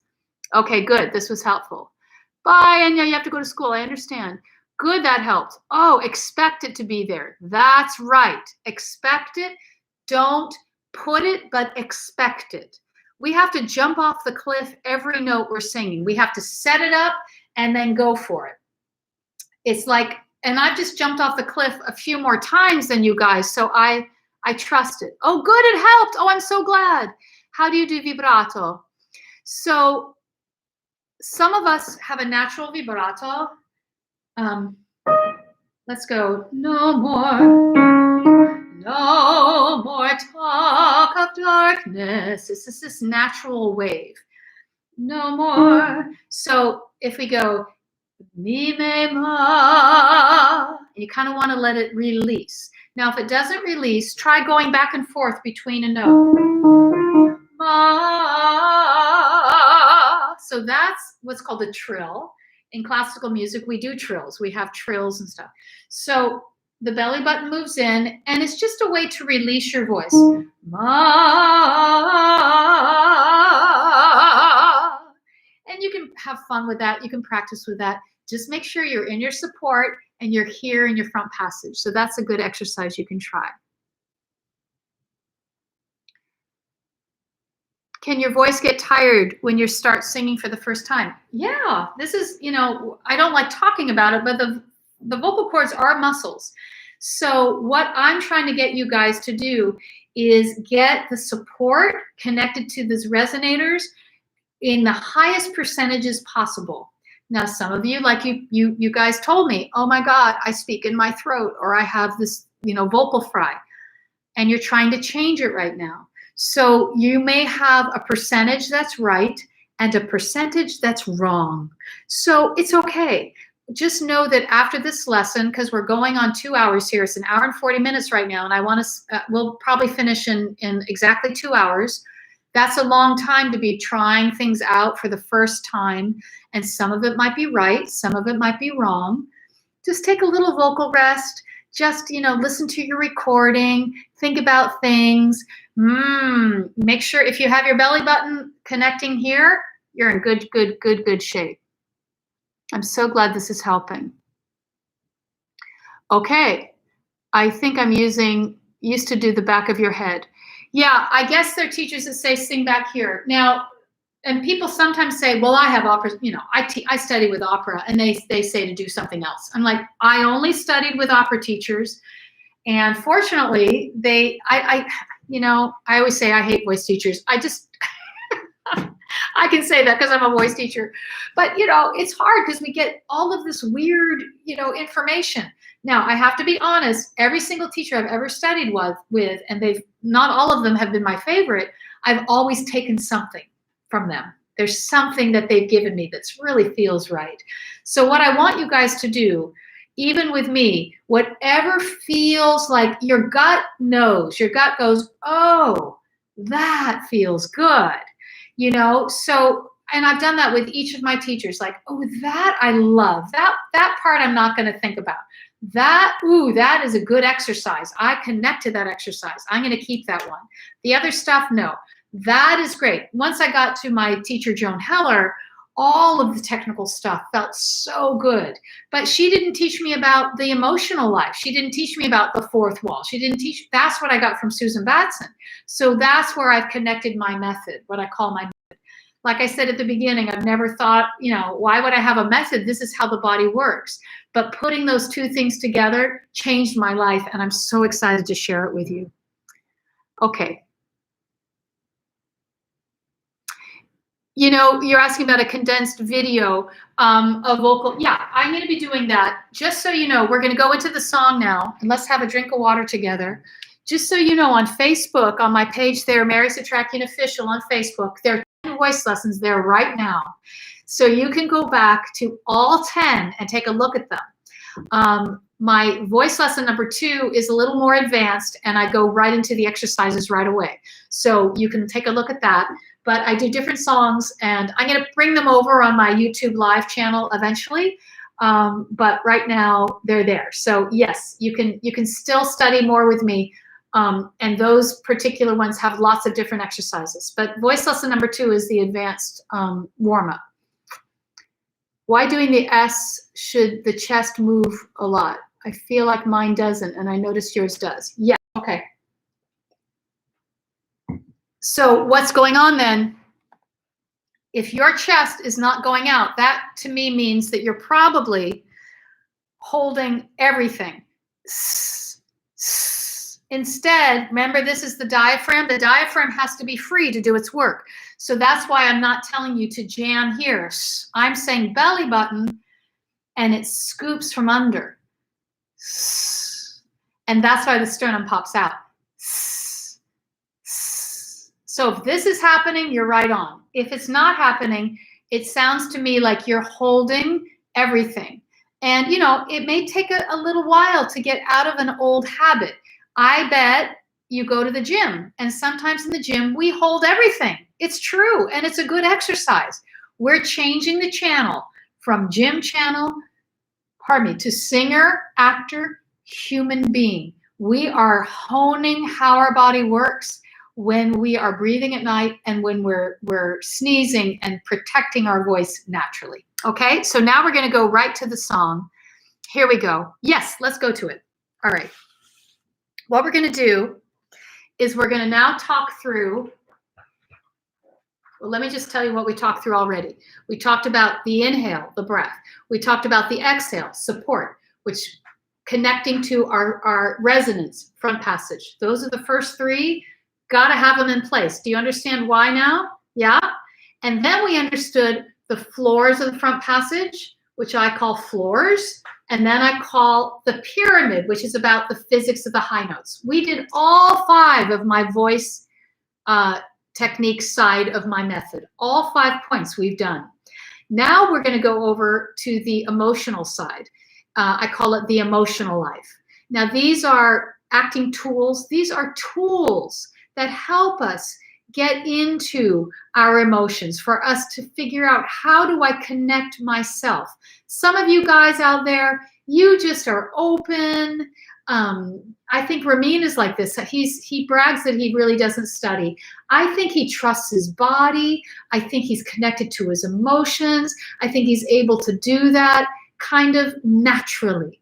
Now, I know I always had a natural talent. I always felt I was very sensitive, but I didn't know how to connect it. So I learned tools, and I love sharing with you guys these tools so we know where to go.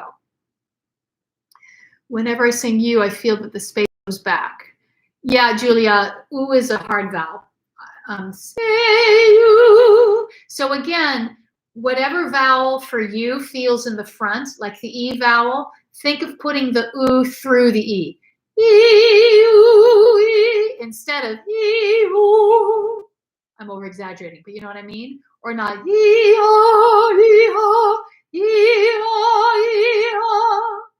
So the E, for us ladies especially, is a really good vowel to go through. Some men love ah better. I don't know why, maybe just the structure of your face. I think, Felipe, you like E better. You like E, and oo for you is amazing. So everybody has their favorites, you know? Okay.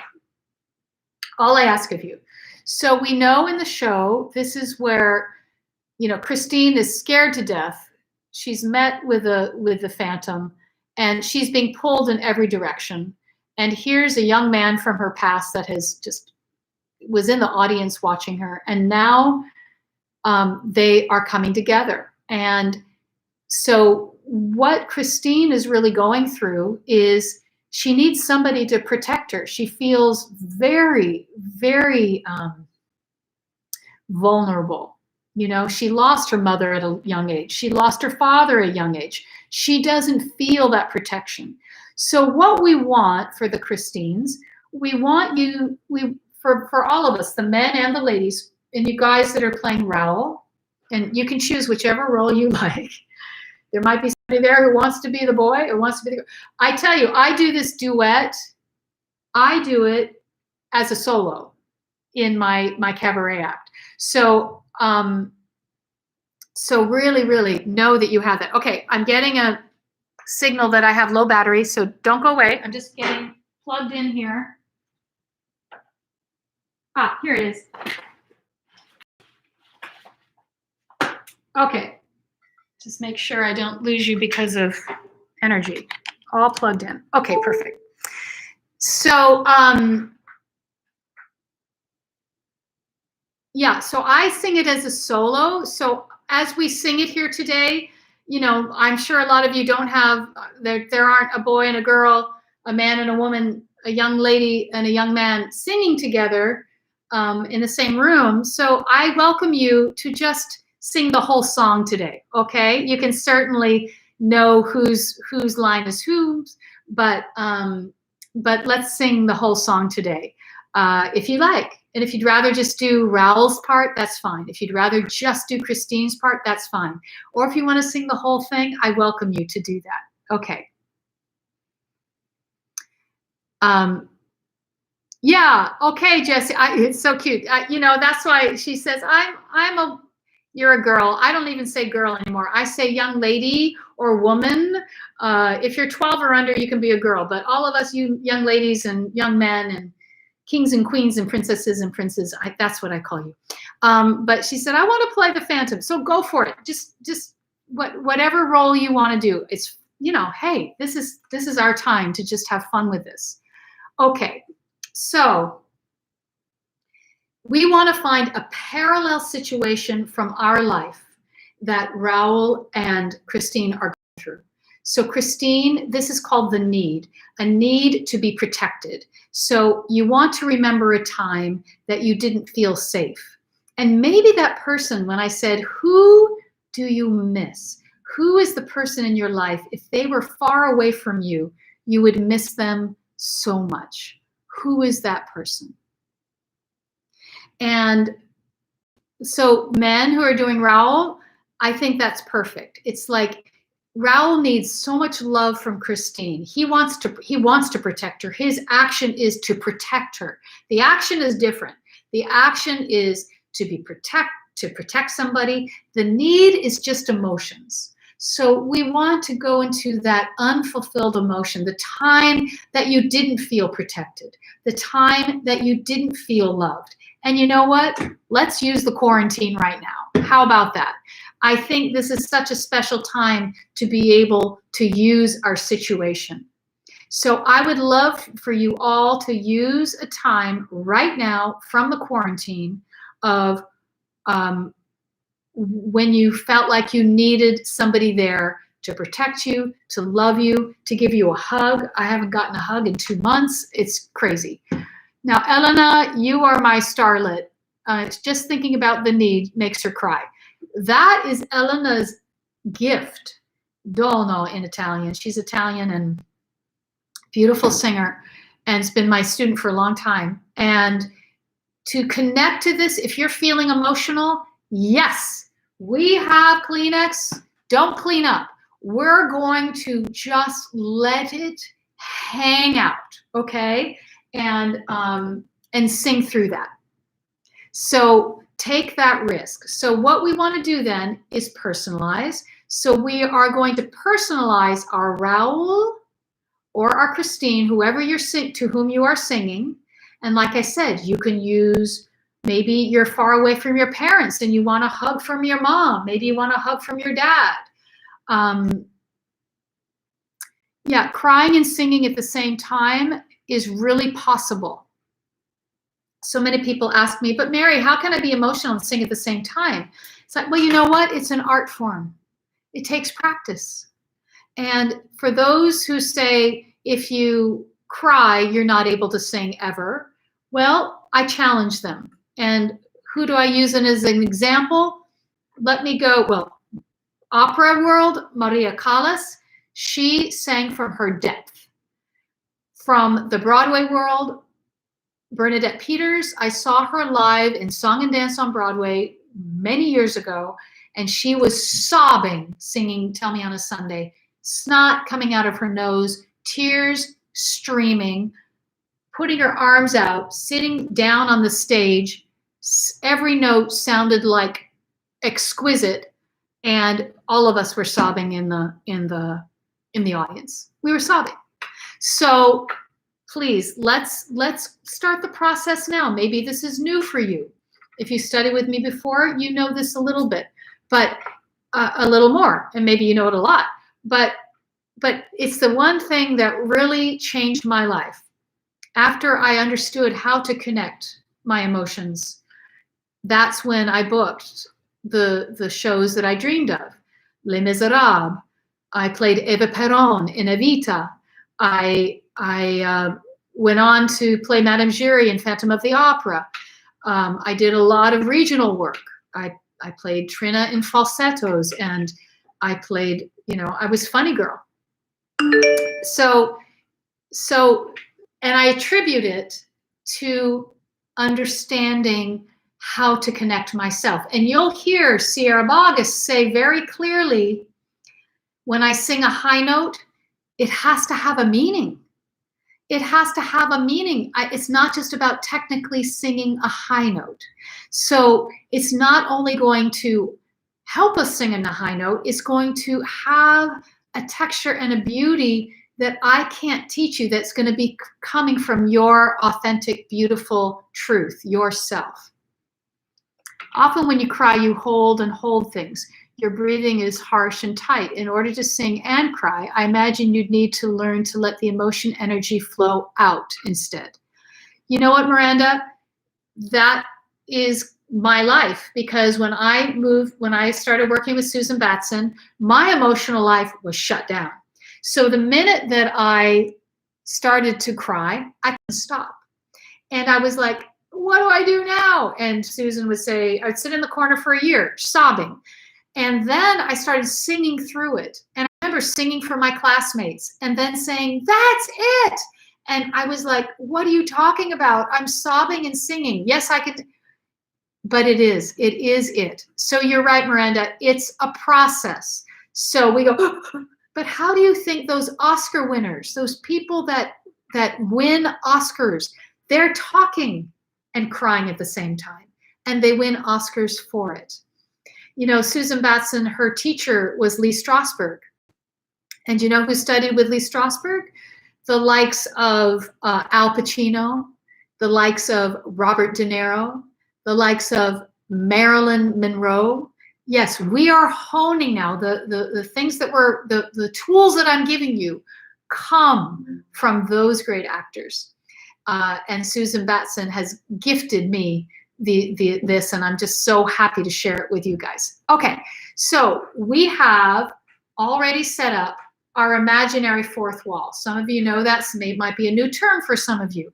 The imaginary fourth wall is this imaginary wall that we have between ourselves and the auditioners, between you and your audience. If you're singing a song, you know, here on the couch for your parents or your friends, you're going to put your personalization to whom you are singing. You're going to pin that on the fourth wall. Now, we can break the fourth wall. Sometimes we want to sing to the audience. What good is sitting alone in your room? Hey, Paola, come to Emma. How you doing? Cabaret, life is a cat. That's me singing directly to you. That's breaking the fourth wall.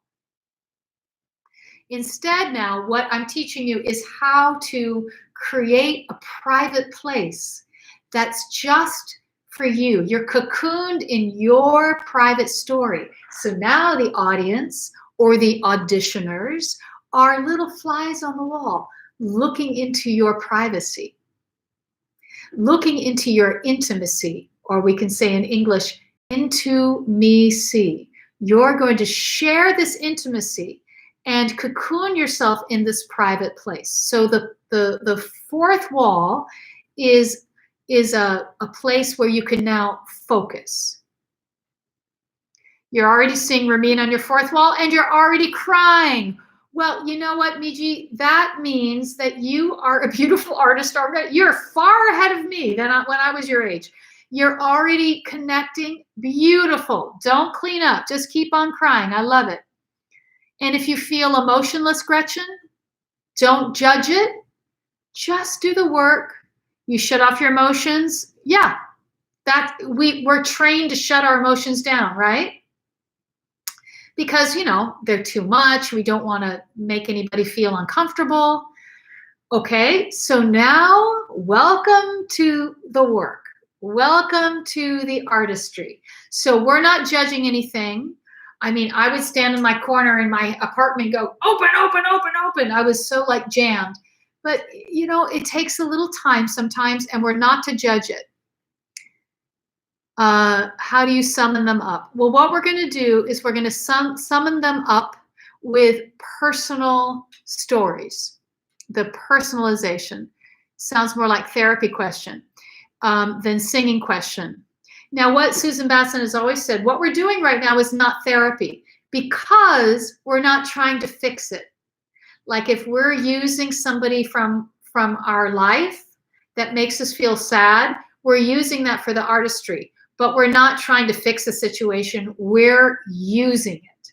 So, you know, but what's so cool is the side effect is that it also helps heal it, believe it or not. So that's what I love about this too. It's actually a way to use all those emotions and make art out of them. Moede from Iran shared that with me, saying now she can use them. She said, I've been in therapy for so long. Now she uses them and it becomes freedom. It's so cool. I'm still live. Okay. Yes, I'm still live, Jess. Okay, don't clean up. This is great. Now you have an extended crisis. Well, you know what? We're connecting the emotions with the voice. And this is my method. Yeah. And just know, drink of water, have your tissues later. If you let it out, it's going to just clear and feel wonderful. Yeah. And your doctor may know more than I, so listen to your doctor. I would suggest, if your doctor said don't go into anything emotional, well, then listen to your doctor. But this is really cool. Okay. You're summoning the Raoul in your life. There you go. That's the work. That's the work, Luca, when you were 12. Perfect. You really needed somebody to love you. That's right. So what we do is we go back to a time when you needed somebody to love you, or go back to a time when you needed somebody to protect you. And I would suggest to also, if it feels like when you were 12, Luca, perfect. If you feel like you want to use the quarantine right now, this quarantine time right now, that's great. Okay? So how can you be less self-conscious? It's a great question. It takes practice. So what we're going to do is we're going to put on our fourth wall the person to whom we want to sing. Now, there's a big old exercise going into an emotional memory. That's part of the work, but we're just going to do a little simpler version of that today. Okay, so if you go back to a time when you didn't have love, do you remember something somebody said or did that you'll never forget? Do you remember what you wanted to say to that person, but you didn't? And you can even use the magical as if it was Ramin, So the thing that you wanted to say, like, stay with me, be with me. I want you now. I want you to be with me now. And by the way, on my website, marysetrakian.com, if you go to my page, what do I call it? My purpose, I tell you my personal stories of finding this, because I went through a lot. I'm like you guys. I was self-conscious. I didn't know how to find it. I didn't know how. And if this is resonating with you, go read some of my stories. And I'd love to share those with you. Okay, so we've got our fourth wall, and now we've got our personalization. How we find the personalization, the way you want to find a point right here in front of you, and that's the person. So we're going to have 3 points on our fourth wall.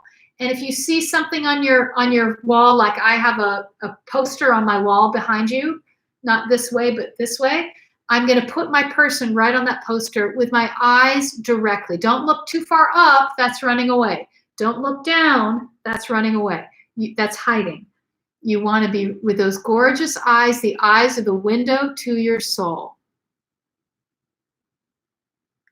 Oh, Laura, you listened to me and my dad singing together when I was 3 years old. Thank you, honey. That's hilarious. It's really a fun recording, along with my stories there.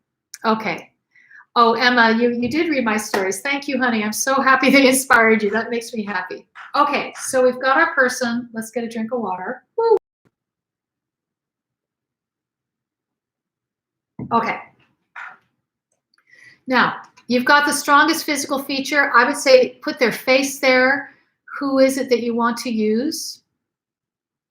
I got really crazy news 10 minutes before I turned on today, that my beloved stepfather passed away this morning. And so I'm going to use my beloved stepfather as my person, because sometimes we don't want to use something that's so fresh, but I want to honor him, and it makes me feel emotional right away, right? Isn't that crazy? Literally 10 minutes before I signed on. So I'm going to drop into that, into the person that I want to connect with. I want him to protect me from the other side. He's with my mother now, so that's so beautiful. Isn't that crazy? Yeah. Thank you, guys. But I say that to you because I want to share with you kind of how to make a choice, you know? And it's really honoring the person in so many ways. It's a way to spend some time with them. It's a way to heal, to be with them. So thank you, guys. You're so sweet. Thank you, thank you. But that to me connects right away. I've never used that. I often use in my show when I do this song, I use my mother who's passed on because she had Alzheimer's for many years. And for 4 years, I went to visit her every 3 months in California for 2 weeks at a time. And so I would use her as my person to whom I sang. So today I'll use my beloved Byron. Crazy, right? This is a crazy life. And to make art out of it is so special. Virtual hugs. Thank you, guys.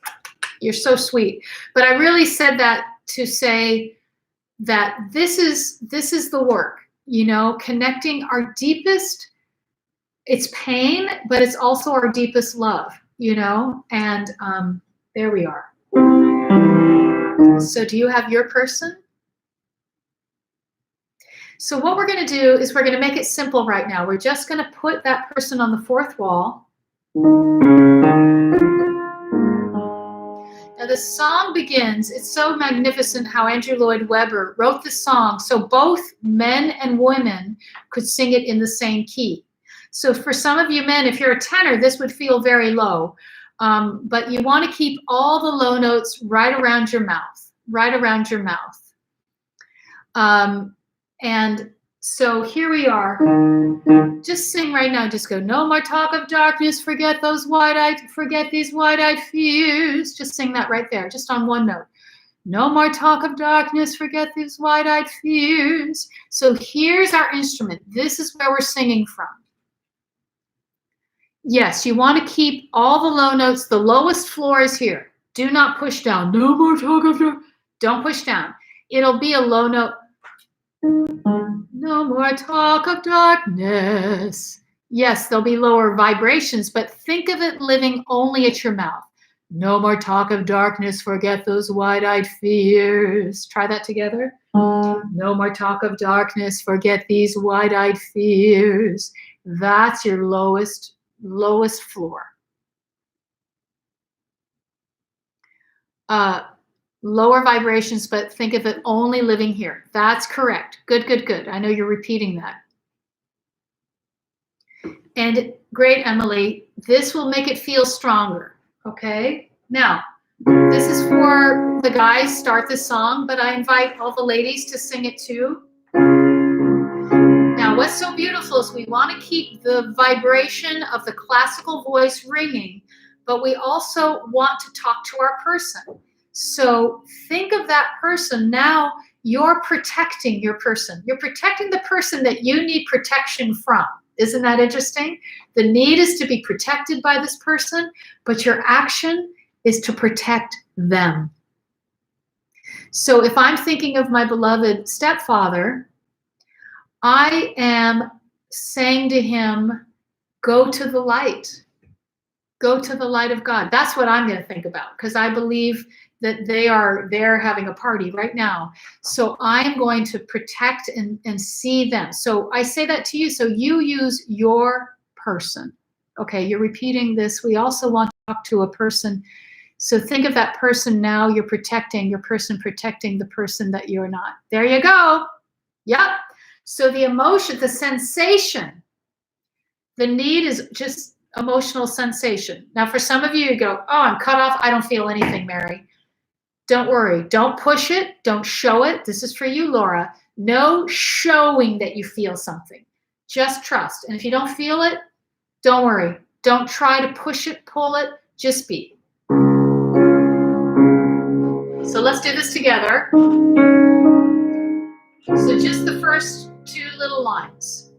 No more talk of darkness, forget these wide-eyed fears. Just that much. Wow. Now you're speaking to them. What's so beautiful about this is that in your acting, you can speak those words to your person and try with those words to take care of them. No more talk of darkness, just moving your mouth. Just saying, moving my mouth is going to take care of my person. Try that again. See your person. Now, what did they say to you or do? And what do you want to say to them? But you never said that thing that you wanted to say? Like, let's say the person just turned their back on you. And now you're like, look at me, be with me. That's what you want to say. Instead, you're going to endow the words, no more talk of darkness. Right? So you're going to see the person there. So the previous circumstance, you see them. What are they doing? Are they moving away? Are they reaching to you? Are they scared? And then you're going to speak to them through the action to protect them. No more talk of darkness, forget these wide-eyed fears. I'm here, nothing can harm me. My words will warm and calm you. Wow, there you go. So now the words are, let me be your freedom. Let daylight dry your tears. I'm here with you, beside you, to guard you and to guide you. So now you're protecting them. You're saying, I'm here for you. Talk to them all through this glorious vibration. Remember, the belly button leads it. Let's go from let me be your freedom and let me be your freedom. Let daylight dry your tears. I'm here with you, beside you, to guard you and to guide you. Now, to guard you and to guide you. A G, g, g, g, g, g is really dangerous because we say G very far in the back. G, g, guard you and guide you. That can seduce us in the back. Now, for you guys from Brazil or who speak Portuguese, your Portuguese language has got a lot of those consonants in the back. So what do we do for singing? We have to bring it very forward. So guard you. So we say gi, ge, ga. Really light G. Don't say gi, ge, ga. It's going to be a really as light as you possibly can, as forward in the back of your tongue as you can, and you're going to put the vowel in front of it. Gi, ge, ga. Guard you and guide you. Say that with me. Guard you and guide you.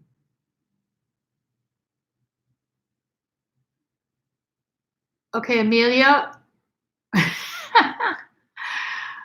I'm not sure of your question, honey. You can ask me again. You want to pick somebody who you really need their love and you need their protection. That's who you want to pick. Somebody that you need their love and you want their attention and you want their protection. That's who you want to use. Okay, makes sense? Yes. So when we get to guard you, to guard you and to guide you. So don't get seduced into guard you and to guard you. Really in the front. One more time from the top. So we're going to put our fourth wall to see your person. And it takes practice, to see them theatrically. Obviously, they're not really there, but we're theatrically seeing them. If they run away, remember the strongest. Oh, they're their eyes. I love their eyes. Oh, they're so generous. Oh, they're so loving. Oh, they're so funny. They're so smart. They're aloof. They're never really there for me. You want to just see that person and then just speak to them. That's all. And you're going to try to protect them. When I was using my mother for this, I remembered a time she was crying. So I just put her there in the wheelchair and I just spoke to her there and said, I'm here for you. Now I'm going to use my beloved stepfather. So I'm going to just say, I am helping send you off to heaven today.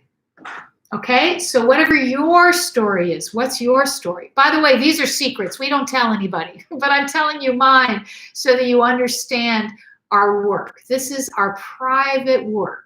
You don't have to tell anybody you don't want to tell. And if you want to, of course, tell anybody you want.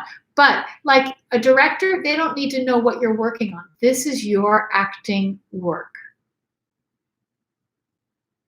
Yeah, for a second language, it can be really hard. So you might just want to translate into your language. Just change the words and make it your language, because you really, if it's in a second language, like when I sing in Italian, I translate every single word so I know exactly what I'm saying, so I can connect it to my language. So that's a really good point. It's top secret by Okay, here we go. So we see our person, and what are they doing? Are they turning away from you? Are they crying? Are they welcoming you? Are they far away and you want to bring them to you? You want to protect them? Let's do that now.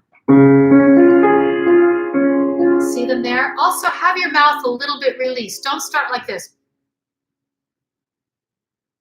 No more. It's already a little bit open. Your mouth is a little bit open. We're breathing easily.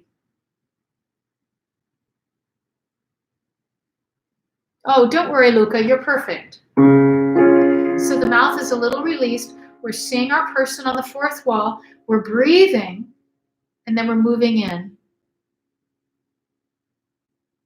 Yeah, okay, Paula, the song isn't as pretty in Portuguese. I totally understand.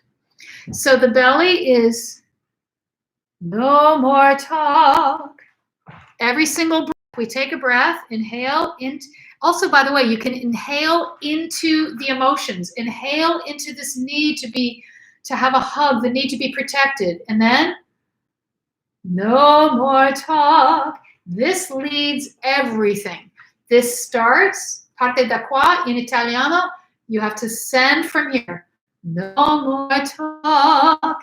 Also, as we're doing it, we're going to stay, well, they're kind of at night. Let's say moonshine. You're in sunshine or moonshine here. And this is totally vibrating in the sunshine.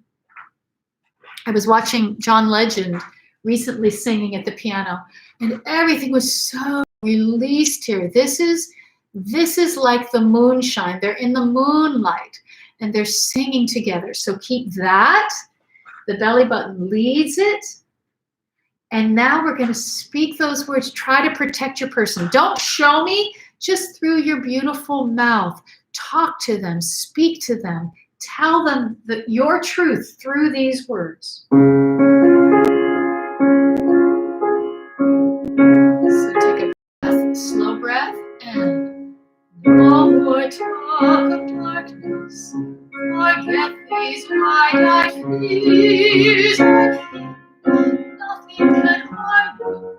My words will warm and calm you. Let me be your freedom, and daylight dry your tears. I keep with you beside you, to guard you and to guide you. Okay? Good. So we used everything we've already talked about. It's just putting the words here, letting it vibrate, just doing it out of speaking. Oh, grazie. Grande abbraccio a te. Alla prossima. Va bene. Okay, so now here we come. E flat. We are starting on a higher floor. We're already starting here. Before, the men are singing here. If you're singing it like I did as a solo, it's all here. Suddenly, everything changes. The word say lives up here. We need more energy of support. It's going to be a smaller space, sparkly, through the vowel A, say, say,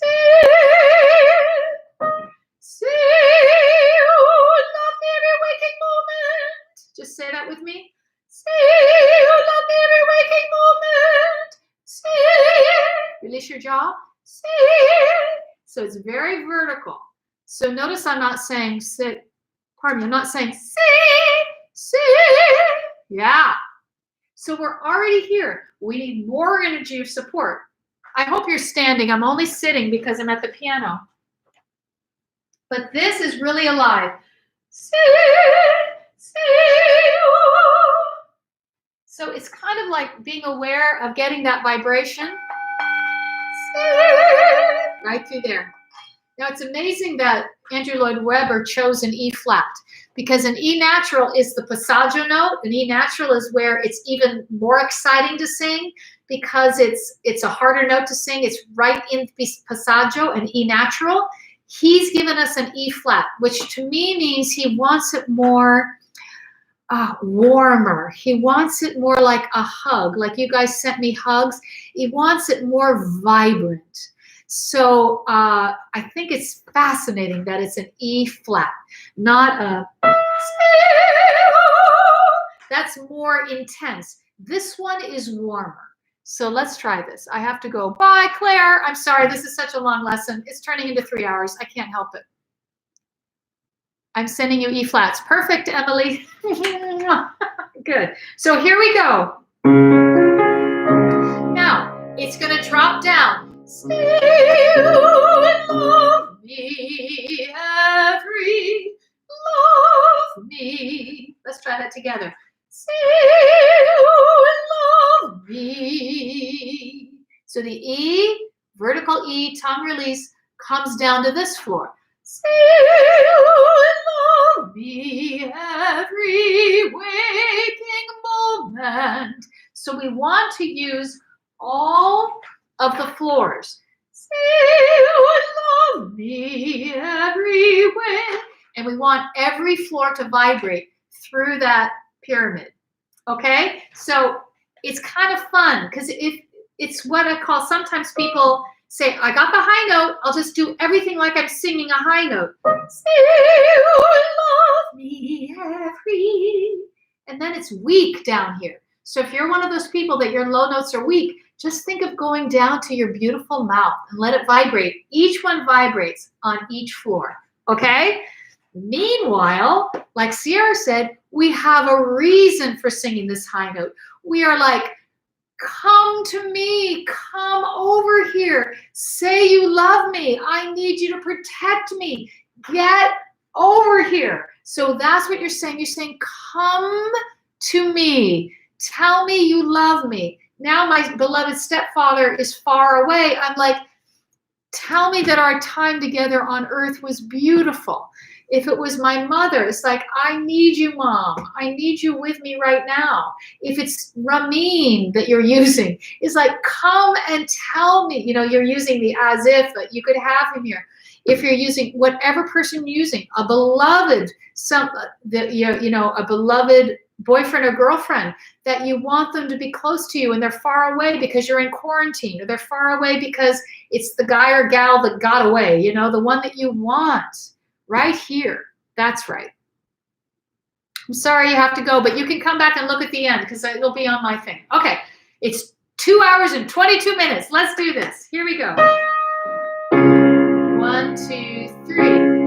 Say you love me every waking moment. Turn my head with talk of summertime.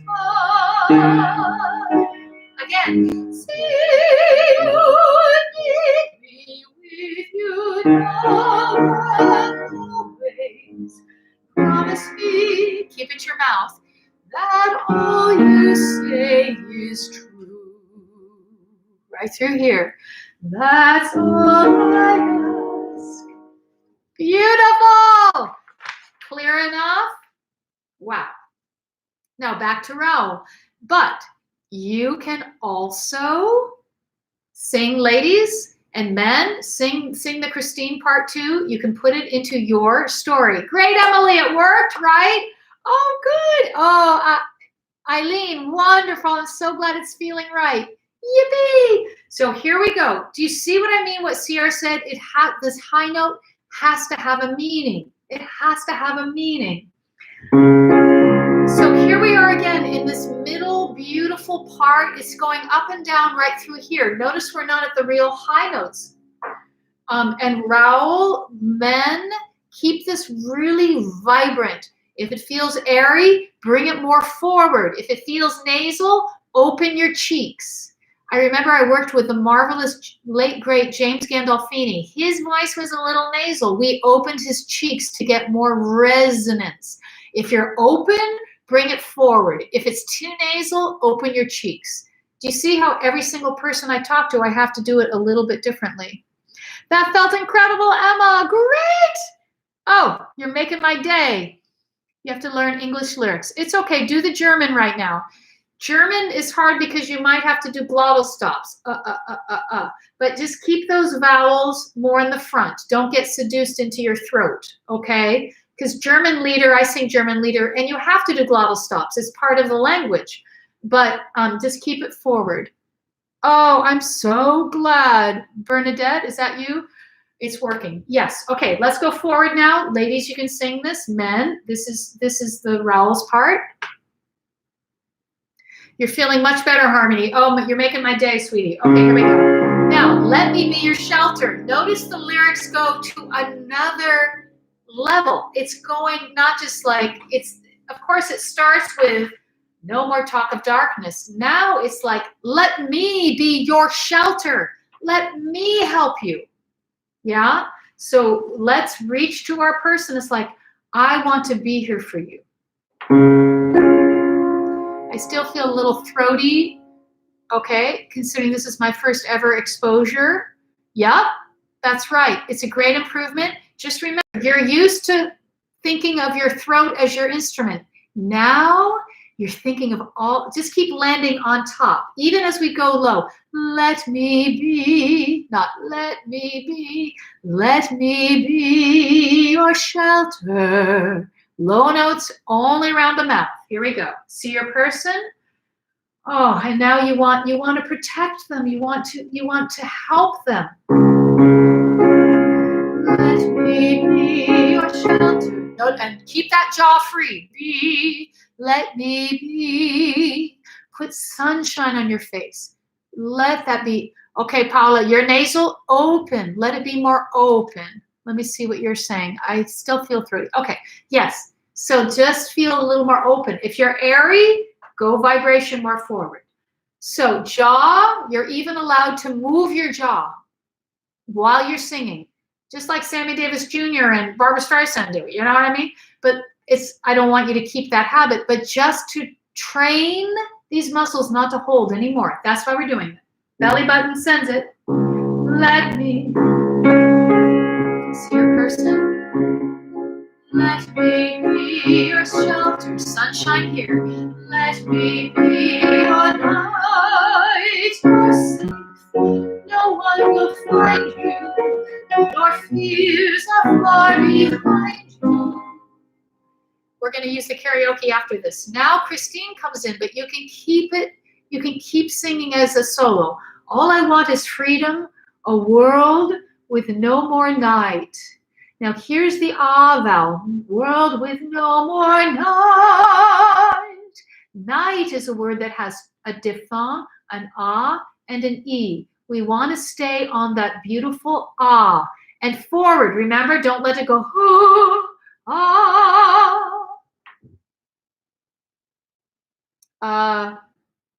Your voice is nasal. So Paula, just think more open with your cheeks. When you're going here, all I want for you, open more. Open more. For others, don't do that if you don't have a nasal problem. Don't open more, okay? Good. How can I be less breathy? Because I'm finding the closing at the back of my head hard. Okay. So do this as you're singing right now, Amelia, as an exercise. You're gonna squeeze your nose and you're gonna go, all I want is freedom. Squeeze everything forward. That'll help you get not breathy. It's just an exercise. Obviously, I don't want you to do that forever. This is just to bring everything forward. Don't worry about that. Don't worry about that anymore. Just squeeze your nose and your cheeks. All I want is freedom. Okay? Bye, Sara. Ciao. Don't worry. Here we go. See your person?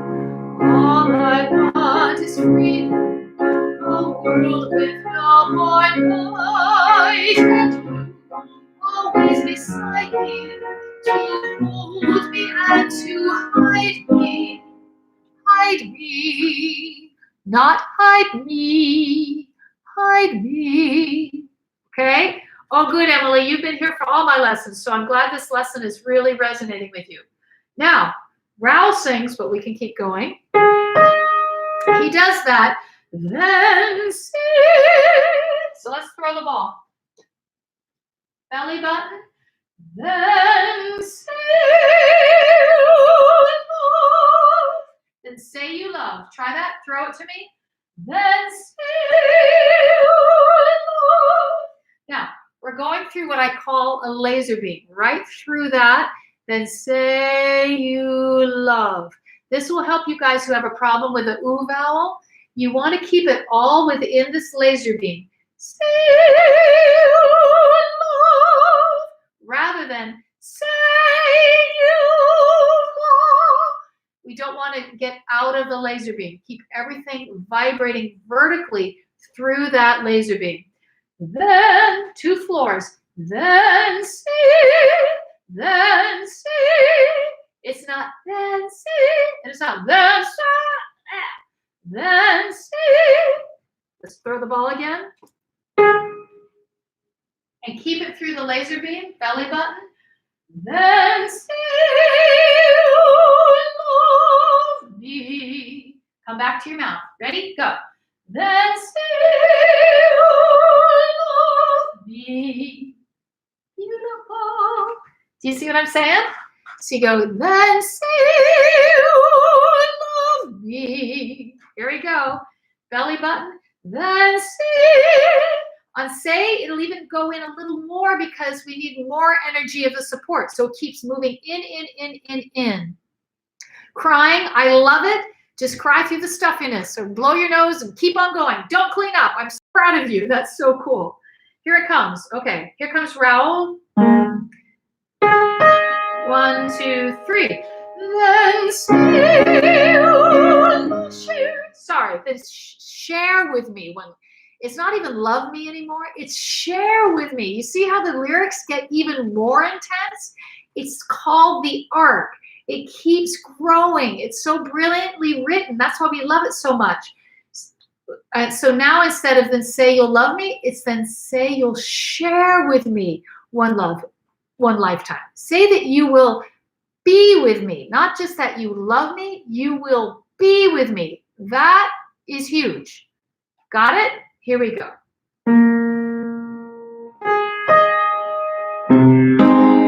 Then say you'll share with me one love, one lifetime. Love one. Those are all ah vowels. So let the jaw come down, swing away from the tone. Love one lifetime. You see this vertical ah, ah, ah. But notice it's not open. Ah, it's love. Now, if you have that thing, just stay here. Love one lifetime. Squeeze your nose if it feels really airy. If it doesn't feel airy, do not do that, okay? Beautiful. Oh my gosh. So we're lining up this gorgeous vowel with everything going through the mahogany corridor, all vibrating. Do you see how each step of what we did today is now going through? And you have the person. It's meaning something specific. How cool is that? Here it comes. Same place. Raoul singing, then say you'll share with me. Here we go. Then say you'll share with me one love, one lifetime. Let me lead you from your solitude. Solitude, it's not solitude, it's solitude. Tude. Say that with me. Solitude. You go right to the oo, but you have to go through the solitude. You'll hear Ramin do it perfectly. Solitude, solitude, not solitude, solitude. Got it? Good. Now, starting here, just like we did with Christine, he goes on, say you need me. Oh my God, it's getting even more strong. Share with me. Now, don't only say you love me. don't only say share with me, say you need me. That is even higher stakes. With you here beside you, anywhere you go, let me go too. Here we go. And say you need me, with you here beside you. Anywhere you go, let me go too. Christine, that's all I ask. Okay, now, if you're a woman and you want to sing, here's a fun lyric change. Anywhere you go, let me go too. Instead of saying Christine, say love me. That's all I ask. Sing. Okay? And if you're doing a duet, you can do what's written. And if you're a man and you want to sing to Christine, use Christine. If there's somebody you want to personalize it to for your cabaret, do that. If you want to just say, love me, that's all I ask. And then here we go. Christine re-enters. How we doing? Okay. So let's see what you're saying. I connected late. I love how you explain. Okay, you'll check the previous hour. Good going. Okay, perfect. Okay, good. So now that's all I ask. Let's go from say you need me. No, we're going to move forward. Oh, no, we'll go say you need me. Here we go. And we're doing the new lyrics if you like them. Ready? And say you need me, will you hear me beside me? Anywhere you go, let me go too. Love me, that's all I ask.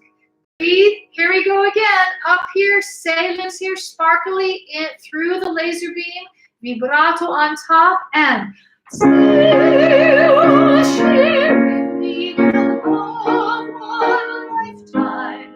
Say the word and I will follow you. Now, what's so cool is that, Rumi, that Raul says, say you need me.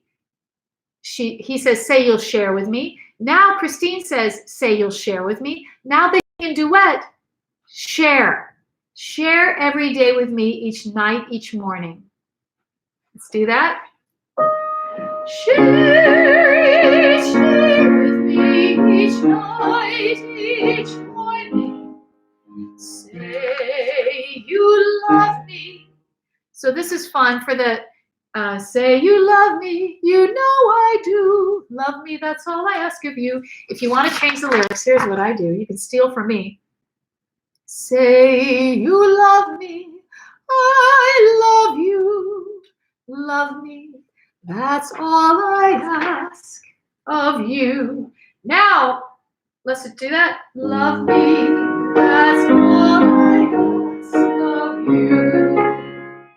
And the harmony is love me, that's all I ask of you. If you're doing a duet. Okay, then the orchestra comes in and they do this beautiful thing. And now the highest note. Are you ready, ladies and gentlemen? Are you ready for that? Okay, here we go. So what's your guess of what we do? The words are, anywhere you go, let me go too. We're going to do the high A flat. Are you ready? And men, you can do this high A flat with us. I'll do your lower note as well. But if you can get an A flat, men, a high baritone is, I think, the best possible voice you could have. It's so cool to have those beautiful low notes and then the high extension. Tenors, this should be easy for you, the high A flat. So we think right away, oh my God, we're up here. Anywhere you go, let me go too. And it's going to come down the floors, right? We need lots of energy of support. We're going to speak the words up here. This way, for you guys who are speaking your throat, you can't do it. Belly button. Anywhere you go. Say that. Anywhere you go. So way up high, we don't want to get too forming the tight vowels because it won't resonate. We'll still be able to understand the word perfectly, Anywhere. It's an E vowel. It's an E vowel. Anywhere. We have to sing through vowels. So think of the E. It's interesting because it's a backwards, no, it's an E like this in IPA. So it's very vertical and it's anywhere you go. We have the G. Don't go, go, go, go, go. Let the G be very forward. Makes sense? I'm giving you a lot of information. Let's try it. So listen once. Small, small, small. Now notice we're not going. Somebody asked me to demonstrate that. That's the only time I can do it because it hurts. And it's airy and ugly. And moreover, it hurts. So we're not going to go wide. We're going to go smaller, straight up. We're feeling it now kind of straight up here. It might even feel, it might be here, but it might be even more here. Vertical, straight up, and it goes smaller.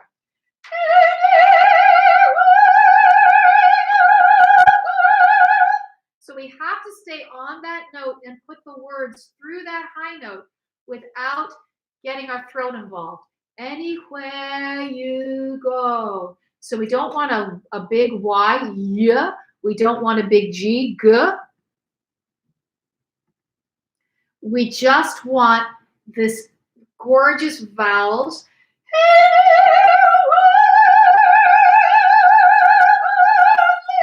me go to, come back down. How you doing? Is this crazy? Yeah, it's an A flat, John. So don't worry. I'm going to do the men. Let me do the men after this, okay? It's an A flat. So men, this is you. Let's do the men next.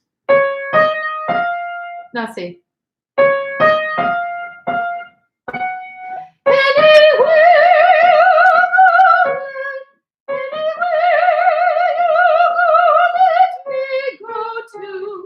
Anywhere you go, let me go to.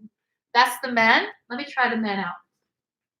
I'm going to change my voice for the men because you're going to think of this tighter space. Anywhere you go, let me go to. Okay, men, try that belly button. Anywhere you go, let me go to. You're coming down, you're making it tighter. Ladies, we're going to go up here. Or ladies, if you want to do that instead and not do the high A, that's fine. Belly button. Anywhere you go, let me go to. Same thing, just not quite as high. Now we'll do the highest one. Yes, you can just do the man's part. Absolutely. Ladies, you can do that part. Especially for you mezzos, this would be easier. Let's do the ladies here. Anywhere you go, let me go to. Men, I'm going to change my tone to sound a little more vibrant, like a man's voice. Anywhere you go, let me go to. Okay, good. Yes, vibrato. You want the vibrato. Now, ladies, every single note vibrates. Remember, it has to go smaller. Now, because it's in physics, it's going to be stronger, more powerful, louder. This is why opera singers don't need microphones. It cuts through the orchestra. So we are really going to enjoy this. Smaller on top.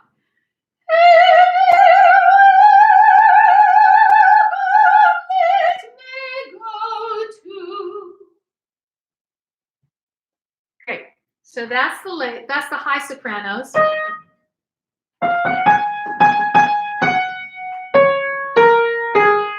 Men.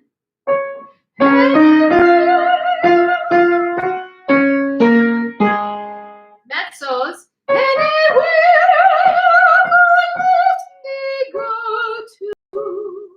And high tenors and high sopranos, or men that want to try it.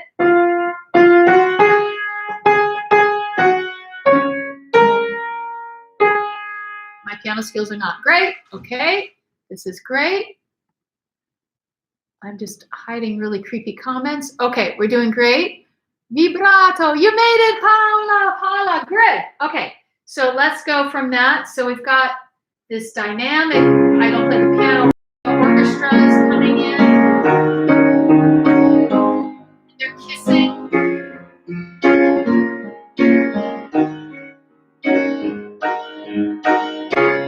Get ready with your breath. Person, send us to them.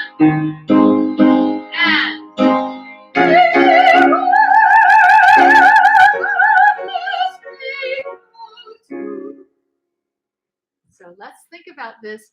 We need that high note to mean something. So now, just like Sarah said it perfectly, the only way she really knows how to hit her high notes is to go hit the mark and tell the truth. So we're sending this to them. If I'm using my stepfather in heaven, I am sending this to heaven and saying, fly, fly, my stepfather, Byron, fly through the small little beautiful pingy laser beam. So it means something. So you're telling your Ramin, or you're telling your person, you're saying, this I commit. Today I commit. That's what we're saying. I'm so glad, Amelia, it's easier, right? When we use, great, John, you got it, John Gross, bravo, that's it. When you use the physics, and now we're using emotions, the emotions actually are helpful because it gives us more energy. You're me, right? So let's try that again. Now, this time you're going to take the risk that you already know, that you really know that it'll be in this laser beam, but you're going to take the risk to send your truth, like, I need you here with me forever. I commit to you today that anywhere you go, let me go to. Notice they're saying, let me go to. Love me, that's all I ask of you. It's still not resolved. It's like, I'm asking you to do this. It's not like, okay, it's done, we did it. No, it's, I ask you. It's so intense. It's so well written. Oh, Paula, you're getting vibrato. This is good. Okay, because you're releasing your voice. The vibrato comes when we're in the support and we release. Okay, so let's look at our person. We're going to do it as we mean it. We're going to really see that person and really send this to them. And by the way, make a video. I want to see this. Here we go.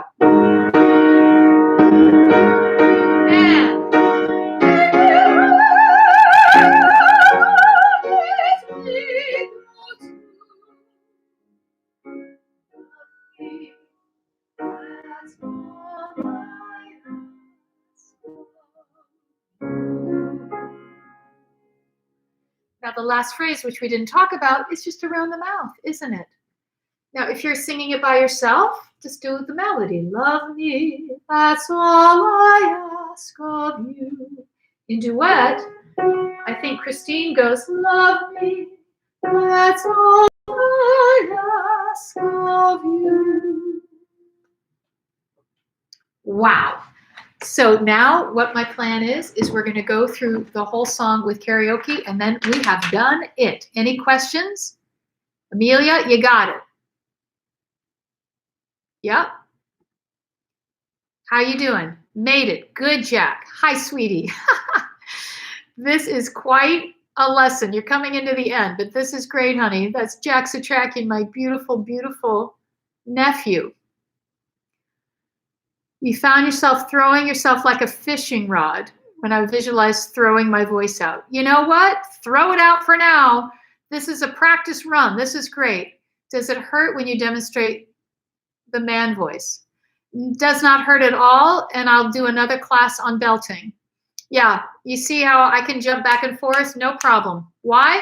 Because I have my support, and I know how to resonate it. It's just a matter, by the way, you guys, for every single style, breath and support, always the same. If you have a teacher that says, well, for soprano, do this kind of breathing and this kind of support. For belting, do this kind of breathing and this kind of support. It's wrong. We are human. This is how the body works. But we can resonate the voice in different places. So please keep that in mind, okay? Just to make sure. Oh, good, Riley. Hi, sweetie. Don't worry. You know so much of this already. We're going to do our run through now of all I ask of you. Great, John. Yeah, the laser beam is a really great thing to think about because it helps us with each floor. So if you're high up here, you're sending it through that laser beam. Love it. Oh, thank you, darling. Okay, so what we're going to do now, let's just talk through the song really quick. We're going to all sing it this time like it's a solo, okay? So what we have to set up, this is your work. We say, okay, do the work. What's the work? First thing the work is getting our technique together. We do an S. We see the sternums popping out. We're together.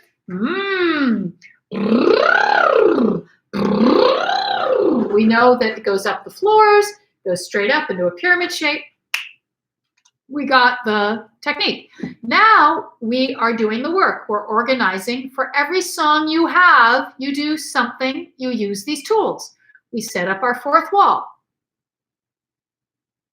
Yeah, Laura, you can send it later. That's totally cool. Totally, totally cool.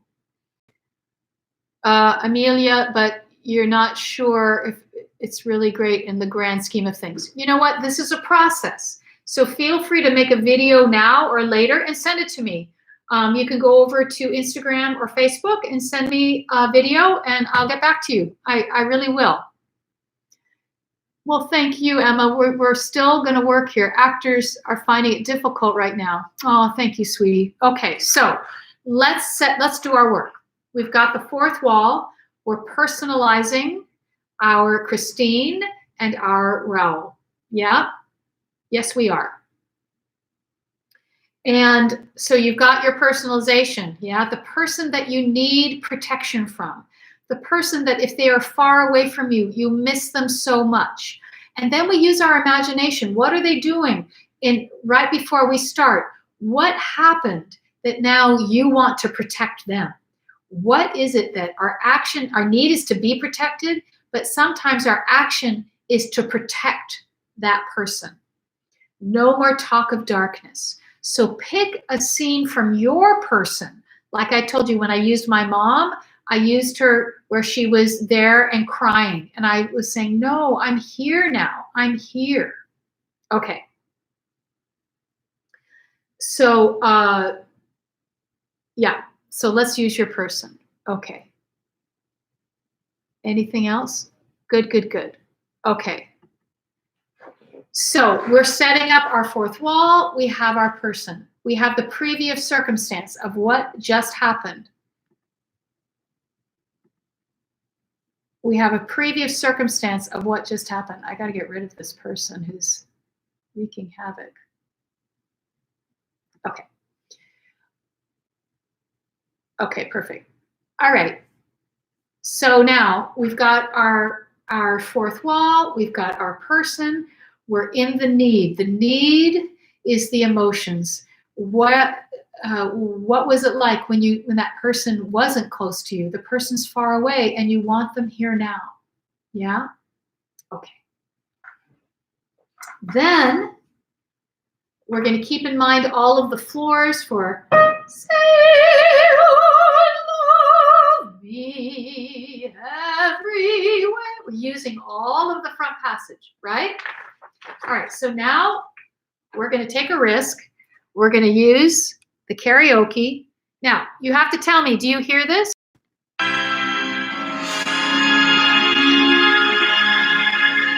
Can you hear that? No more talk of darkness. I have a feeling you can, and that's what we're going to go with.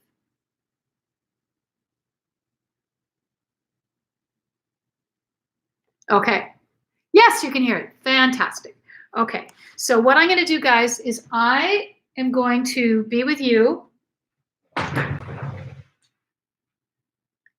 I'm vertical. I mean, I'm horizontal today, so which is better for the videos. Okay, so I'm going to be here. I'm going to remind you things of as we go. Okay, like with the laser beam, with the floors, support, No more talk. Every passage initiates with belly button moving in. It keeps going in as you send your gorgeous voice through your instrument, which I'm calling front passage. Good? Oh, I love your yeses. Thank you. Let's have some water. I'm running out of water. Have your water. I have another bottle of water. Let's drink some more water.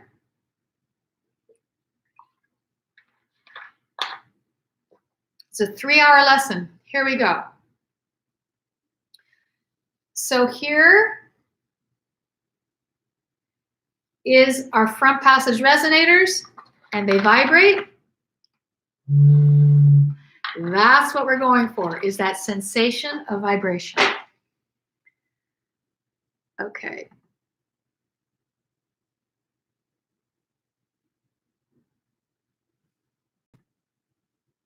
Sorry, I'm just trying to get rid of somebody. Okay. Okay, sorry. I love seeing your comments, but this is new for me here on YouTube Live. Okay, so we're going to do this. You ready? So we've now organized our fourth wall. We have our person, the previous circumstance. What did that person say or do? And now we want to protect them. Okay? Yes. So you're going to stay private here. And this first part, remember, we're just speaking through here. Then when we come in on say, higher floor, sparkly, enter on top, belly button. Here we go. Could you teach a class? Okay. Yeah, the karaoke, just go on YouTube, and the first one that comes up is going to be this karaoke.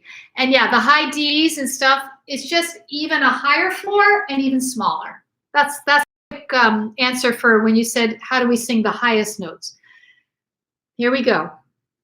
You have your fourth wall, see your person, mouth a little released. You want to speak to them? No more talk of darkness, what that makes my fears.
That's all I ask.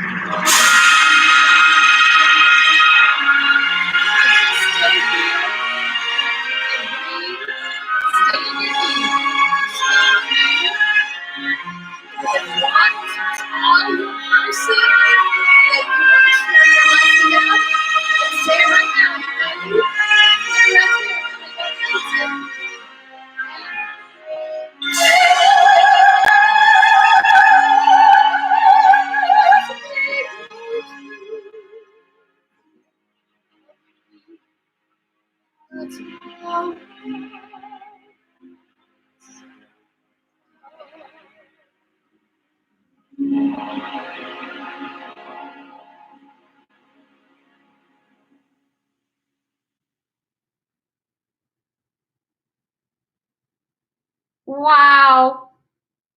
Wow. Bravi. Fantastic. Oh my goodness. How are you doing? Riley. Yes. How did it feel, honey? I know you weren't here for the lesson, but you know what I'm talking about because we did this on other lessons. Emily, great. How did it go? Jess, you did it. Great. Claire, wonderful. Eileen, yes. Were you guys hanging in there and doing it? Good, Megan. Oh, Megan Grant, I'm going to see you soon. For you, honey, you got to do the more open, yeah? We're going to work on that. That's going to be more open for you. Yippee. Oh, I love seeing your names. Paula, good. Yeah, you don't have to be perfect. It's about right now getting higher percentages. That's what we're going for, higher percentages. We don't have to be perfect. We just want higher percentages. And for some of you, this was all super brand new. For others, you've worked with me before and you're getting higher percentages. That's so terrific. You're so welcome. Anything, Miranda, I'm nervous, but I got it recorded. I'm going to really, really listen to it. Yeah, just, see if you can find those moments where it all came together. And then you go, oh, it's a sensation now. It's a new way to work. It's not about listening to your tone. It's about this new sensation.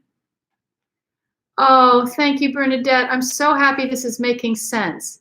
You did your first vibrato, Dion. Wow, I am thrilled. Tom, you didn't know what octave to stick to. That's okay. The thing about men studying with women, and I had a man teacher, he was wonderful, Mark Pearson. I've studied with women. A woman's voice, my voice, is an octave higher than you men. So it could be difficult to know where am I in my octave. So don't blame yourself, blame me for that, okay? Oh, Felicia, I'm so happy you enjoyed this. Good. Harmony, yes, it was fun.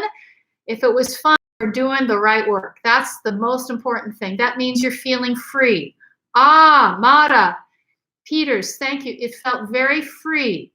That's the point. We want more freedom.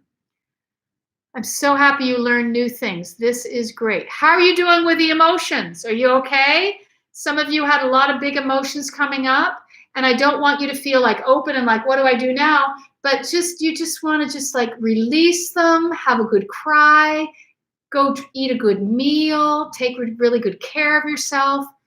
It's just really, really, really wonderful.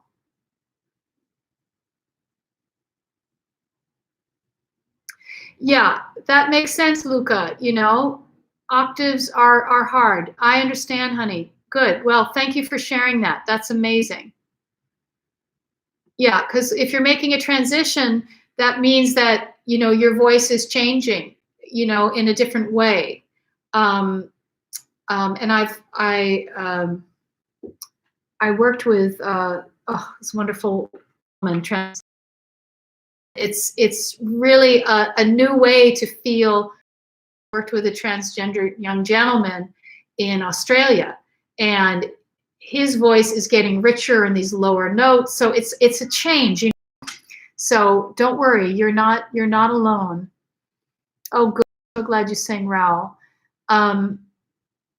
Great, Michaela. Wow, you're connected to your emotions. You're better than me. It took me forever. Elena, did you enjoy it, honey? This is 3 hours and 4 minutes we're going on. I just want to see your beautiful messages. If you have any more questions, you feel so great and connected. Oh, great, Adeline. This is wonderful. Rocio. Oh, I'm so happy this is making sense. Great, honey. Thank you. Well, you guys inspire me, I have to tell you. I'm so glad, Victoria, that you felt an improvement. That means a lot. Yeah, this whole front passage thing, you know, my book, when it comes out, I have a lot of pictures that are really fun. Those are the only thing, I'm saving them for my book for you guys. But I do want you to understand this front passage. In fact, I'm putting together a little book of how to breathe and speak with ease. Would you guys like me to publish that before I publish my big book? It's a way to really connect to your breath support and your resonance. And it's the first step for singing. Yeah, I'm going to talk to my literary agent and see if we put the book out right away. I think it'd be really fun to get that, because my big book, it's taking, you know, a decade and more to get it out. Yay, good. I'm going to try to do that. Wonderful. It's really fun because you can see the pictures and they're very inspiring. Some of you who've studied with me privately have seen my pictures, and it's really, really fun. Okay. Yeah, it makes sense that you're still, the artist learns, that you said you're still trying to figure out the stability and breathing. And you know, the short term, the short thing is just do an S. Also go on the floor. Just breathe and do S's on the floor. So that will help you find it. Yeah, Riley really said that, you know, I helped you understand how important speaking is. We have to speak correctly before we can sing correctly. So that's why I always go, and we have to be breathing right before we can sing. We have to be, supporting correctly before we can sing. And we have to then resonate. The three have to line up. And all of us have a tweak usually. Usually there's a tweak of some sort. So this is fantastic. Well, I feel like we're friends too, Gretchen. Thank you for that note. You guys really inspire me. And it's kind of crazy that even with written words that I feel like I can know what you guys are asking and talk about. Yeah. Well, I thank you, Megan. I want to build a community, you know, and that's why I decided to start here on YouTube Live, because I think this is the perfect spot to come and really build this community. So what my plan is I'm going to hopefully end the stream and save the video, no problem. And you can come back to it anytime. If you really want to try another song out, go to my Facebook page, Mary Setrakian Official. Be sure to like me there if you can. And be sure to subscribe here, because then I don't miss you with notifications.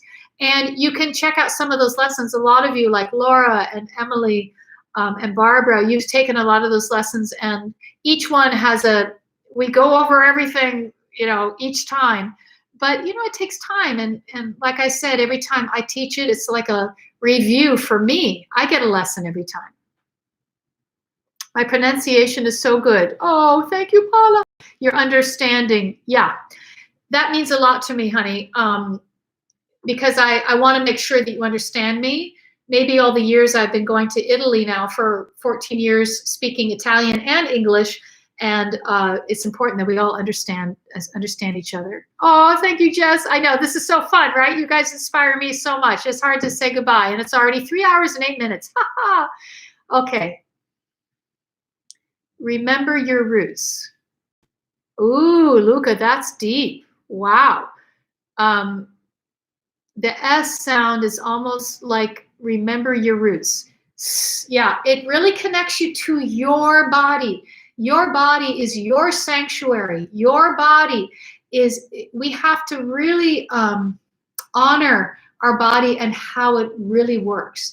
And if we breathe and speak through this economically clean, pure, beautiful place, you're just going to live your best life in every single way, because our body is always talking to us and helping guide us to the most profound and beautiful potential of who you are.